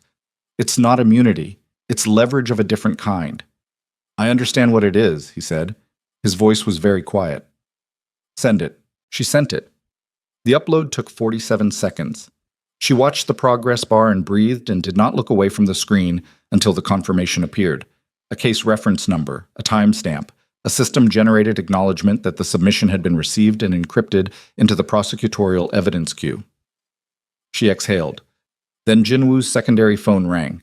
He answered it. He listened. His face changed. Where? He said. He listened again. He said, hold your position. Do not engage. He hung up and looked at her, and the expression on his face was the one she had been dreading since the corridor. The one that meant the shape of things had changed again. Minseo-kan, he said. He's in the building. She stared. The containment on 37 was a diversion. The 12 men through the service elevator. They were meant to draw Daniel's security team to 37 and hold them there. He was moving as he spoke, crossing to the penthouse door. Minseok came in through the parking structure explosion site, a different entry point while everyone was looking at the service corridor. How many men with him? Daniel doesn't know yet. Where is he now? Jinwoo looked at her. He's coming up, he said. The penthouse was on 47, the top floor. The only floor above it was the roof garden. There was nowhere to go up. The FBI, she started, are 6 floors below us and have no reason to move quickly upward when their primary targets are all theoretically on 37 and below. He checked the gun in his jacket, a single, compact motion. By the time they understand what's happening up here, Minseok will already be on this floor. She felt the cold of it move through her. Not fear exactly. Something more precise. The sensation of a situation narrowing to a single point, all options collapsing into one moment, and what you chose to do in it. Why? She said. Why is he coming here himself? He has soldiers for this. Because this was never just about the files. Jinwoo's voice was flat, the flatness of old knowledge, of something that had been true for a long time and was now arriving at its moment. Minseo-kan and I have been in conflict for 8 years. The Daejin deal, the political connections, the corporate influence. I was building something that would eventually have made Kang Global untouchable in this city, in this region. He understood that. The files are valuable. Destroying what I've built is personal. 8 years. She thought about the weight of 8 years of conflict condensed into a man riding an elevator upward in a locked-down building while federal agents staged in the lobby and a crime war played out 3 floors below. She thought about what it meant to want something badly enough to come for it yourself.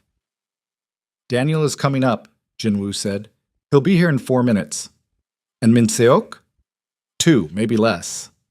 2 minutes versus 4 minutes. She looked around this penthouse.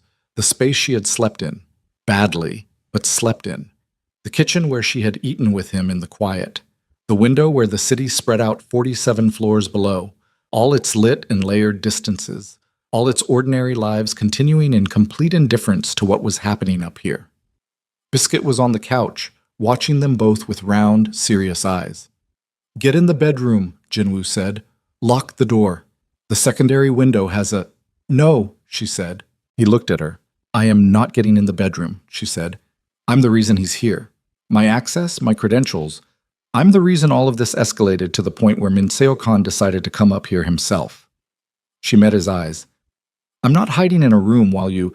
Nia, I sent that evidence package, she said. It's already in the U.S. Attorney's system. The case reference number is on my laptop. If anything happens to me, if anything happens to you, that evidence exists and it cannot be retrieved. She kept her voice level and steady. That changes what Minseo can achieve tonight.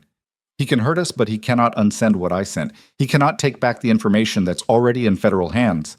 She paused. If he knows that, he doesn't, Jinwoo said. Then we tell him. The silence between them was very short. The elevator at the end of the penthouse corridor chimed. The doors opened.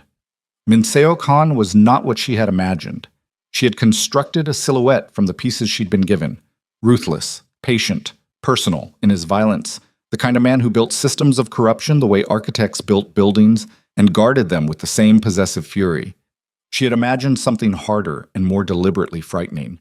The man who walked out of that elevator was 41 years old, slightly under 6 feet, wearing a dark coat over a suit, and he moved through the penthouse corridor with the unhurried confidence of someone who had decided the outcome of this situation before he arrived. He had 2 men behind him, only 2, which told her something about how certain he was of the numbers. He stopped when he saw Naya standing in the center of the room. Not Jinwoo, her. He looked at her with the specific assessing attention of someone cataloging a variable they hadn't expected to encounter in this configuration, and she looked back at him and did not move. Ms. Brooks, he said. His English was precise, barely accented. I had hoped you would be less central to this than you've turned out to be. Funny, she said. I had hoped the same thing. His attention moved to Jinwoo. Something shifted between the 2 men. A current, old and charged, the specific frequency of people who have been in opposition long enough that the opposition has become its own kind of relationship. Jinwoo, Min Seok said. Min Seok. Jinwoo's voice was very even. You came yourself. Some things require personal attention. The FBI is in this building, Jinwoo said, 6 floors below us. And engaged with your security team on 37, Min Seok said, which gives us approximately, he checked his watch with the casual precision of a man who had timed this, 9 minutes before their attention moves upward. 9 minutes, Jinwoo said. To do what exactly? Min Seok looked at Nia. To retrieve what she has access to, and to ensure that the question of Kang Global's future in this city is resolved tonight in a way that is not subject to future renegotiation. The files, Nia said. Min Seok looked at her again. Your laptop, your credentials, the full archive. Already sent, she said. A pause. Fractional. She felt Jinwoo go very still beside her. I'm sorry? Min Seok said. The full corruption file set. The Daejin correspondence, the infrastructure board payments, the political protection network, everything connected to your organization's bribery apparatus. It was uploaded to the U.S. Attorney's evidence system 9 minutes ago. She kept her voice completely flat. I have the case reference number on my laptop, which you're welcome to look at. The submission is in the prosecutorial queue. It cannot be retrieved, modified, or suppressed, because it went directly to prosecutors rather than to the investigative unit your organization has relationships with. Min Seok looked at her. The quality of his attention had changed. The unhurried confidence was still there. It didn't evaporate. It was too practiced for that. But something beneath it had shifted, the way ice shifts when the temperature changes. The surface holds, but the structure underneath is doing something different. You're bluffing, he said. Look at the laptop, she said. It's on the coffee table. The submission confirmation is on the screen. He didn't look at the laptop. He kept looking at her. Even if that's true, he said slowly, the evidence implicates Kang Global as well. You've handed federal prosecutors a case against your own employer. Yes, she said, that's not leverage. That's destruction. It's negotiation, she said, with the only currency I had left. She held his gaze. You came here tonight to take something and ensure that Kang Global couldn't survive what was coming. What was coming is already here, and it landed in hands you don't own, which means what you came here for is gone. She paused. The question you have 9 minutes, actually 8 now, to answer is what you do next. Min Seo-kan looked at Nia Brooks with the careful recalibrating attention of a man who had come to this room expecting a door and found instead a... Min Seo-kan looked at Nia Brooks with the careful recalibrating attention of a man who had come to this room expecting a door and found instead a wall. The silence stretched for 4 seconds. Then he moved, not toward the laptop, not toward Naya.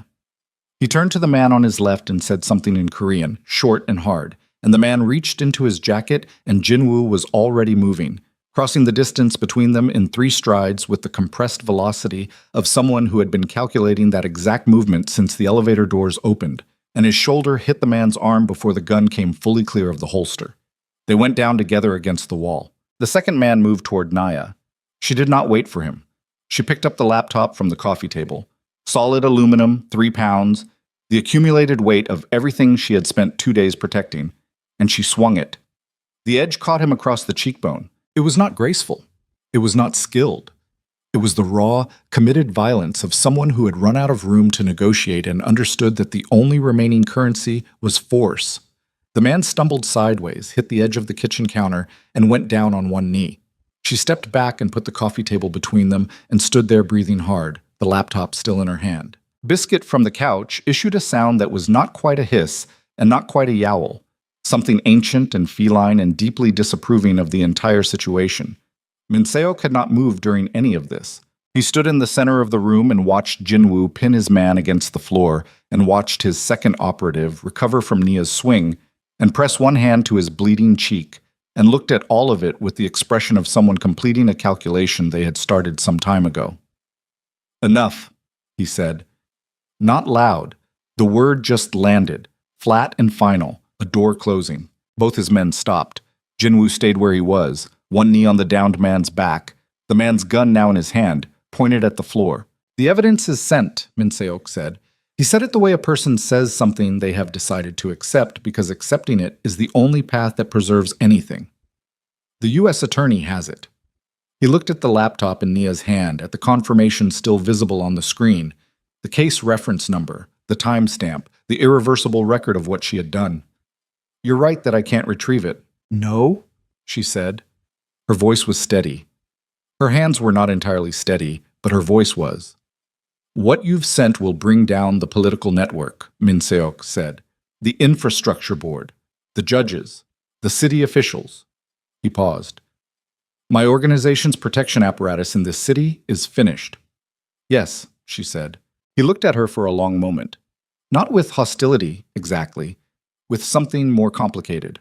The look of a man who has encountered a variable that exceeded his model's parameters and is deciding what that means about the model. "You work for him," Minseok said. "You've been working for him for what? 3 weeks." 21 days, she said. "And you sent evidence that implicates him as well." "I sent evidence that gives prosecutors a reason to negotiate," she said. "There's a difference." "Is there?" It wasn't quite a question. "I did it because it was the right thing to do," she said. "Not for him, not for you. Because those officials took money to corrupt a public process, and the people who should have been protected by that process got nothing, and that is a simple wrong that I had the means to address." She held his gaze. "That's all." Minseo Khan looked at Nia Brooks, and she looked back at him. And for a moment the room was very quiet. The sounds of the building, the distant activity of floors below them, the city pressing against the glass. All of it peripheral to this specific silence. "You're not what I expected," he said. "I know," she said. "Nobody ever expects me." The elevator at the end of the corridor chimed. Daniel Cho came through the door with 4 security personnel behind him, and behind them, their jackets marked in large white letters, 2 federal agents who had apparently decided that 9 minutes was enough time and had come upstairs to resolve whatever was happening. What happened next took a long time, even though each individual piece of it was fast. Minseok did not resist. He stood with the specific stillness of a man who had already done the math and understood that resistance at this point was a cost with no return. He placed his hands at his sides and looked at the federal agents and said his own name clearly and completely when asked, and his 2 men were separated and restrained with the efficient impersonality of people doing a job they had done many times before. Jinwoo stood up from the floor. He handed the confiscated gun to Daniel without looking at it. He straightened his jacket. He looked like a man who had been in a fight.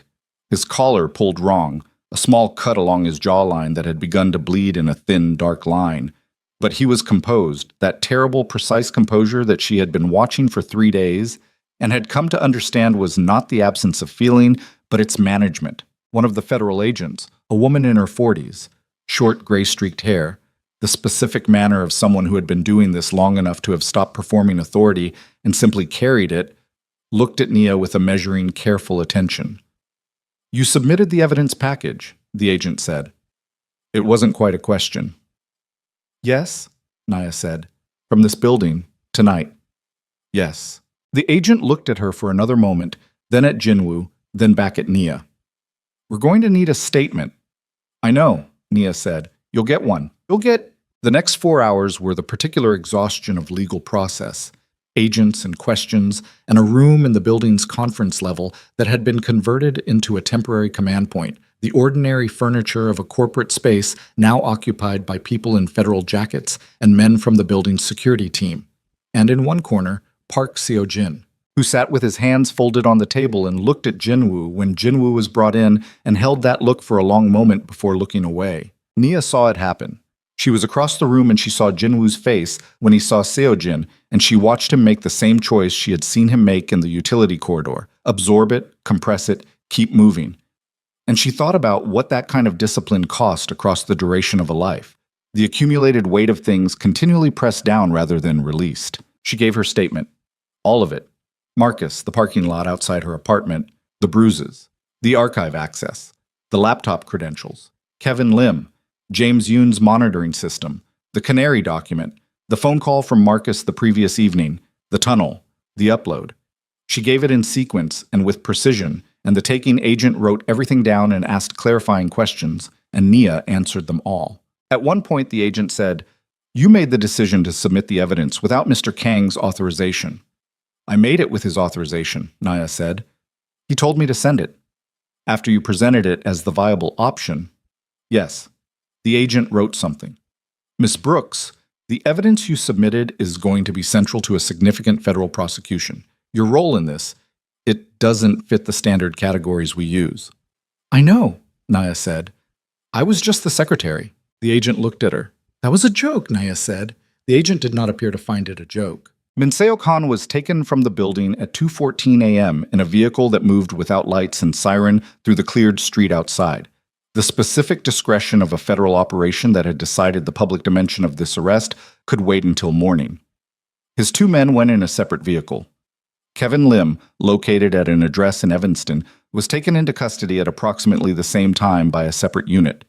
James Yoon, the IT architect, the man who had built the Shadow Network over 14 months, was found at an airport hotel near O'Hare, a bag packed, a flight booked, and was arrested while eating room service pasta in a way that Nia found, when she heard about it later, oddly humanizing.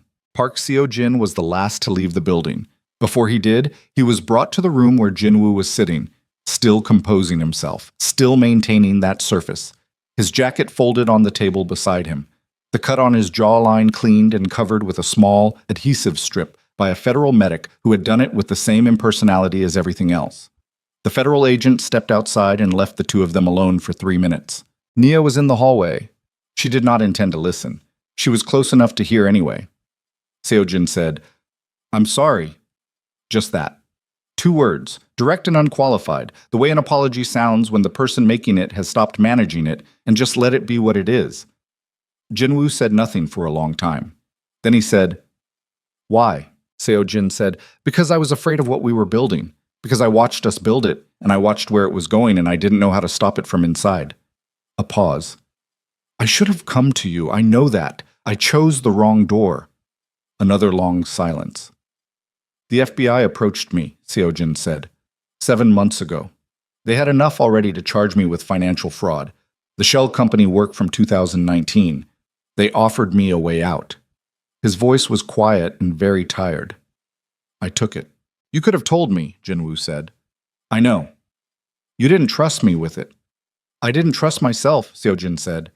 "I didn't trust that if I came to you I would go through with it, that you wouldn't, that I wouldn't let you talk me back." A breath. "You're very persuasive, Jinwoo. You always have been. That's the problem." The silence after this was different, heavier.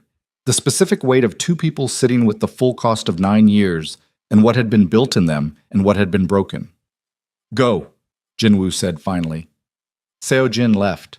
Nia moved back from the doorway before he came out, but she felt him pass in the corridor. The diminished gravity of a person who had set something down that had been very heavy and didn't yet know if they felt lighter or emptier. She went into the room. Jinwoo was sitting at the table with his jacket beside him and his hands flat on the surface, looking at nothing. She sat down across from him. She didn't say anything. He said, "He wasn't wrong." She waited. "About what we were building," he said. about where it was going. He looked at his hands. I have spent 11 years constructing something that was never going to end cleanly. I knew that. I made a series of choices that moved me further and further from any clean ending, and I made each one with full understanding of what I was doing. He paused. That's not an excuse. It's not self-pity. It's just the fact of it. I know, she said. He looked up at her. You submitted evidence that's going to cost me significantly. Yes. The Daejin deal is finished. The shell company structure is compromised. The U.S. Attorney's Office is going to open a parallel investigation into Kang Global's financial architecture, and the cooperation I can offer in the Han cartel prosecution will reduce my exposure, but it will not eliminate it. I know, she said again. You did it anyway. You told me to. I told you to because you were right, he said. Which means you were right about something that was going to hurt me significantly, and you said it clearly and directly and without softening it or managing my response to it. He looked at her steadily. Most people don't do that with me. I've noticed, she said. It's a problem. Something moved at the corner of his mouth. She said, What happens now? The U.S. Attorney's Office will open negotiations, he said. Daniel is already in contact with a criminal defense attorney. The cooperation agreement for the Han cartel prosecution will be the primary leverage. He paused. It will take time. It will cost money. Some of what I built will have to come apart, and some of what comes apart will not be rebuilt. But you stay out of prison, she said. Probably, he said. Not certainly, probably. She absorbed this. Probably was a significant improvement over where they had been standing in a utility corridor 3 hours ago, when the trajectory was pointed somewhere considerably darker. Marcus, she said. He was taken into custody an hour ago, Jinwoo said. The charges are significant. The attack on you, his role in the Han cartel operation, the credential theft. He will not be available to concern you for a considerable period. She nodded. She thought about Marcus. She tried to feel something specific about it, satisfaction, relief, the particular closure of a threat resolved, and found instead that what she felt was a kind of quiet that had nothing to do with Marcus specifically. A quiet that had been building since yesterday morning, since before the run in the rain, since somewhere earlier and deeper than any of this. The quiet of something being finished, of a way of living that had been organized around being afraid of the wrong things for a long time, finally running out of road. I need to call my mother, she said. The corner of his mouth moved again. Now? Not right this second, but soon. She looked at her hands. She's going to have opinions about all of this. I imagine so. She never trusted Marcus. She told me once, and I told her she was wrong. She wasn't. No. She looked up at him. She'll have opinions about you too, for what it's worth. I expect that, he said. I'll face them. There was something in the way he said it. Not casual, not dismissive, but direct and without flinching. The tone of someone who intended exactly what they said and was not performing intention, that settled into her chest somewhere below the accumulated exhaustion of everything. She said, You called me by my name in the corridor. The first time was 2 nights ago, in the penthouse. You said thank you. He looked at her. I noticed, she said. I filed it. I'm telling you now because... She stopped. Because what? Because she was 29 years old and had spent 2 years with a man who had looked at her and seen a door. And here was this improbable, complicated, deeply compromised person who had looked at her and seen something that had made him cancel meetings and call doctors and make decisions about trust he hadn't made in years. And she was tired and her ankle hurt, and it was 3 o'clock in the morning, and she was done managing what she felt about it. Because I noticed, and I think you should know I noticed.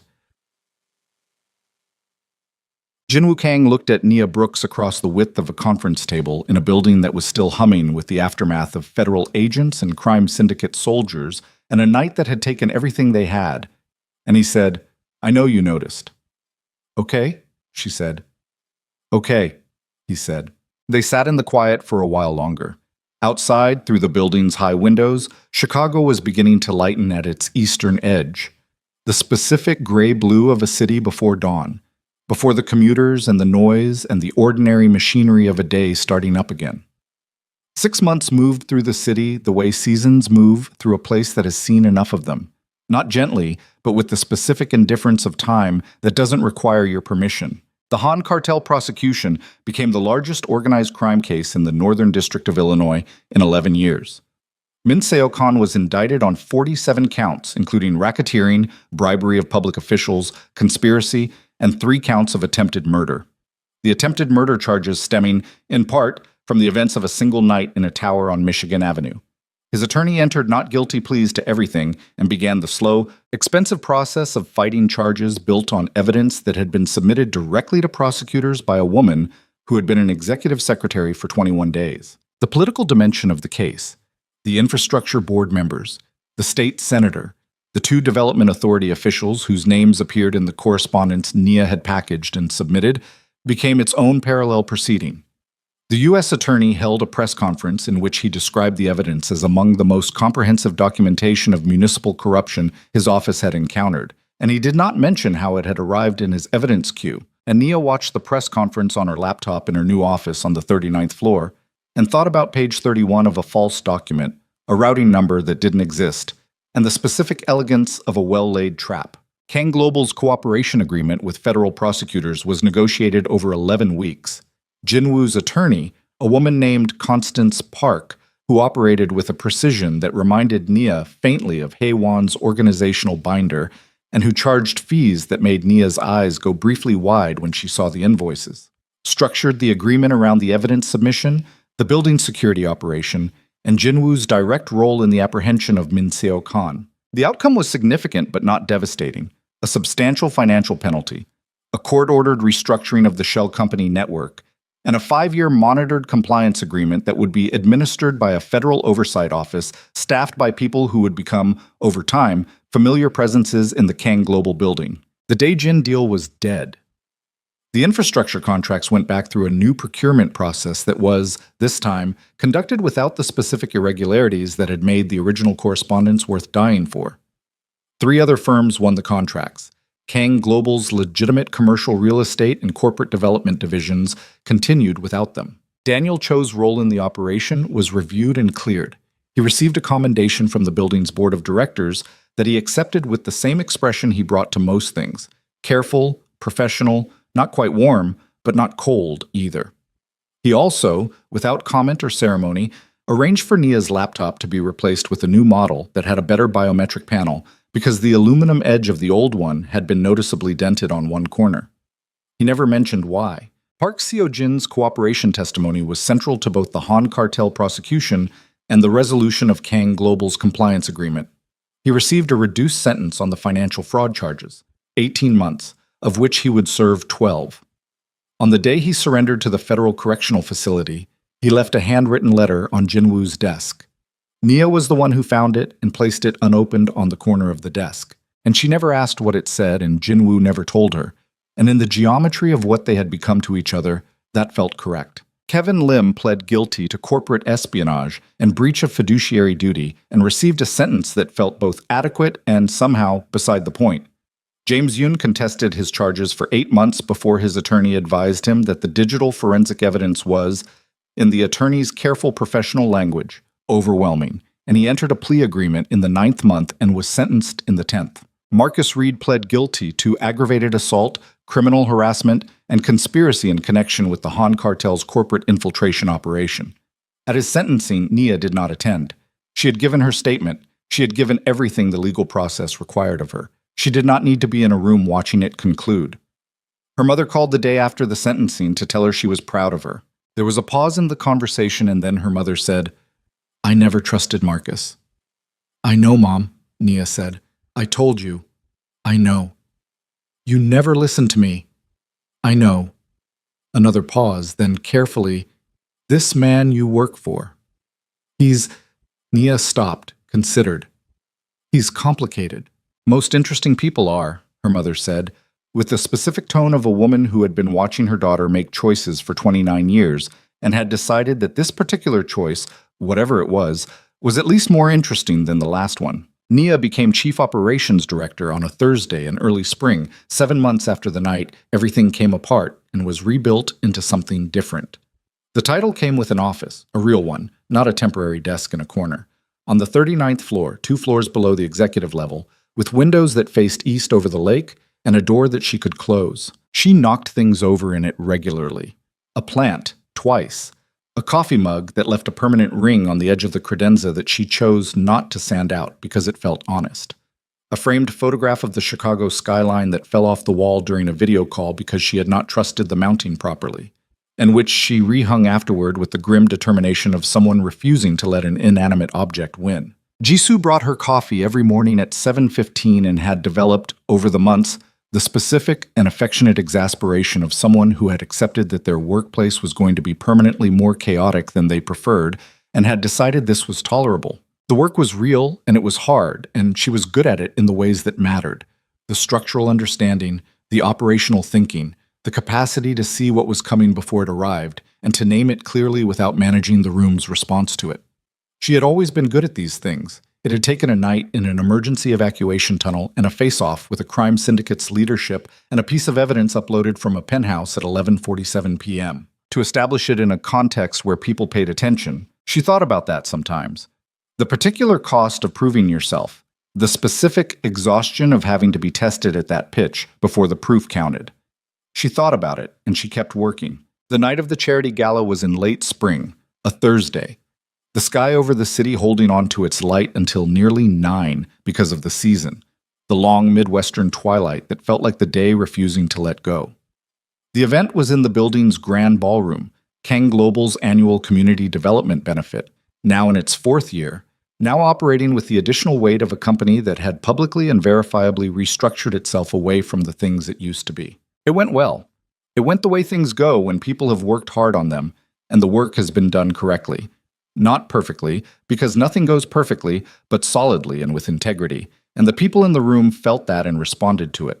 At the end of the evening, when the last guests had departed, and the catering staff were moving through the space with the quiet efficiency of reset, Nia took the service elevator up rather than the main bank, because the main bank had a line, and her shoes were not designed for standing in lines, and she had been on her feet since 4 p.m.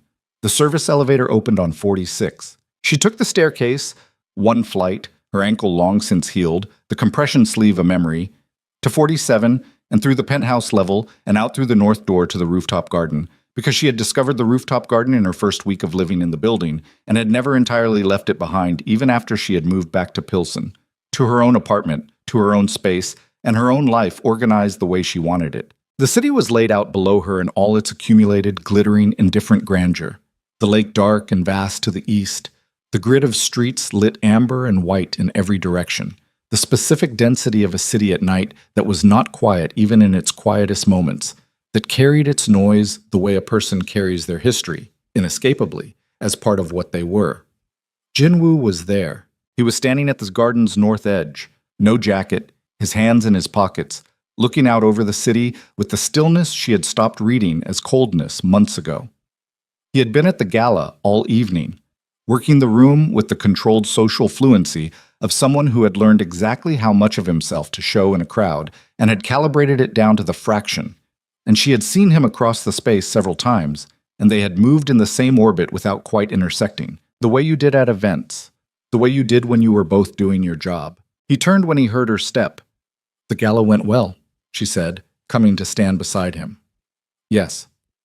The table for the community housing initiative raised 3 times the projected amount. "I heard." Jisoo is extremely pleased. Jisoo is always extremely pleased when numbers exceed projections. It is his primary source of visible emotion. She almost laughed, came out as a breath, warm in the evening air. They stood looking at the city for a moment. "Constance finalized the compliance structure last week," he said. "The oversight office begins formal operations in June." "I know. I drafted the operational integration protocol. It was thorough. It was supposed to be." He reached into his jacket pocket. He removed something small, held it without showing her for a moment, his hand closed around it. Then he opened his hand. The ring was not large. It was not the elaborate declaration of something designed to make a statement about wealth or power. It was a slim band of white gold set with a single diamond, not enormous, not tiny, chosen with the specific care of something that was about the person receiving it rather than the person giving it. And engraved on the inner surface of the band, small enough that you had to look for it, was a shape she recognized. A paperclip, The exact silhouette of the small silver clip that had been on the lanyard of the temporary secretary badge she had worn on her first day, before her permanent credentials had cleared, before she had become part of the architecture of this place. She had worn it clipped to the pocket of her blazer, and she had lost it sometime in the second week, and she had assumed it was simply gone, dissolved into the ordinary attrition of small things. She stared at it. "I found it on the floor of the secondary conference room," Jinwoo said. "On day 14, I kept it." He said this without apology or explanation, in the direct, unmanaged way he sometimes said things that cost him something, that came out of a place he didn't normally let visible. "I don't know exactly when I understood why. I kept it anyway." She looked at the ring in his palm. She looked at his face. He said, "I am not the same person I was before that night. Some of what I was has been dismantled, and some of it I dismantled myself because I understood it needed to go. What remains—" He stopped, chose the next words carefully. "What remains, I would like to build differently. I would like to build it with someone who tells me when I'm wrong before I've finished being wrong, who sends the evidence even when it costs her, who names the thing clearly and then stays in the room." She looked at him. "That's me," she said. "Yes," he said. "That's you." She had spent years being told she was too much, too big, too clumsy, too warm, too loud, too willing to feel things that the room had decided were inconvenient. She had spent years making herself smaller in spaces that didn't know what to do with the size of her actual self. And she had gotten very good at the compression, and the compression had cost her things she was only now understanding the full scope of. She took the ring from his hand. She looked at it. The diamond caught the city's light and held it, not dramatically, not like a scene from something designed to be beautiful, but steadily, the way real things hold light, without performance. "If I say yes," she said, "I need you to understand that I'm going to knock things over in your life on a regular basis. I'm aware. I'm not going to stop being clumsy. I know. And I'm never going to stop telling you when you're wrong. That's why I'm asking," he said. She looked at the ring in her hand. She looked at the city below them, the city she had grown up in and run through in the rain and almost lost herself in and found herself in that order, across the span of 3 days that had rearranged everything. She looked at Jinwoo Kang, the shadow king of Chicago's underworld, now the CEO of a legitimately restructured corporation with a federal compliance officer and a permanent ring in his jacket pocket, who had once crouched on his own carpet to put ice on her ankle and had kept a lost paperclip for 7 months without knowing exactly why. She put the ring on. He looked at her hand. He looked at her face. The expression he wore was not the controlled, composed surface she had learned to read through. It was something underneath, something unmanaged, unarchitected, simply present in the way a person's face is present when they have stopped deciding what it should look like. She had waited 29 years to be seen that clearly. She thought it was about the right amount of time. Below them, Chicago continued its indifferent, luminous, complicated existence. Traffic moved on Michigan Avenue. A boat crossed the dark surface of the lake. Somewhere in the city, the ordinary machinery of lives continued. People arriving home, people leaving, people making choices in the middle of nights that would rearrange everything or change nothing, unable to tell the difference until later. Nia Brooks stood on the roof of Kang Tower with her ring on her finger and the city beneath her feet, and the specific quietness of a woman who had stopped waiting for permission to take up the space she had always been entitled to. Her kindness had not been weakness. It had been precision, the exact and necessary tool for a world that had too many people willing to be hard and not enough willing to stay soft in the places that required it. Her size had not been a flaw. It was simply her, complete and entire, and the people who had told her otherwise had been wrong in the specific and boring way that small thinking is always wrong. Her clumsiness was, and would always be, genuinely a problem in professional settings. This was simply true. She had made peace with it. Jinwoo put his arm around her shoulders, and she leaned into him, and they stood in the quiet of the rooftop garden with the city spread out below them, and neither of them said anything for a long time. They didn't need to. The story was already told in the shape of what remained, in the ring and the paperclip, in the building below them that was something different now than it had been, in the two people standing on its roof who were something different now than they had been, built new from everything that had come apart and everything that had held. The city glittered, the night held, fade out,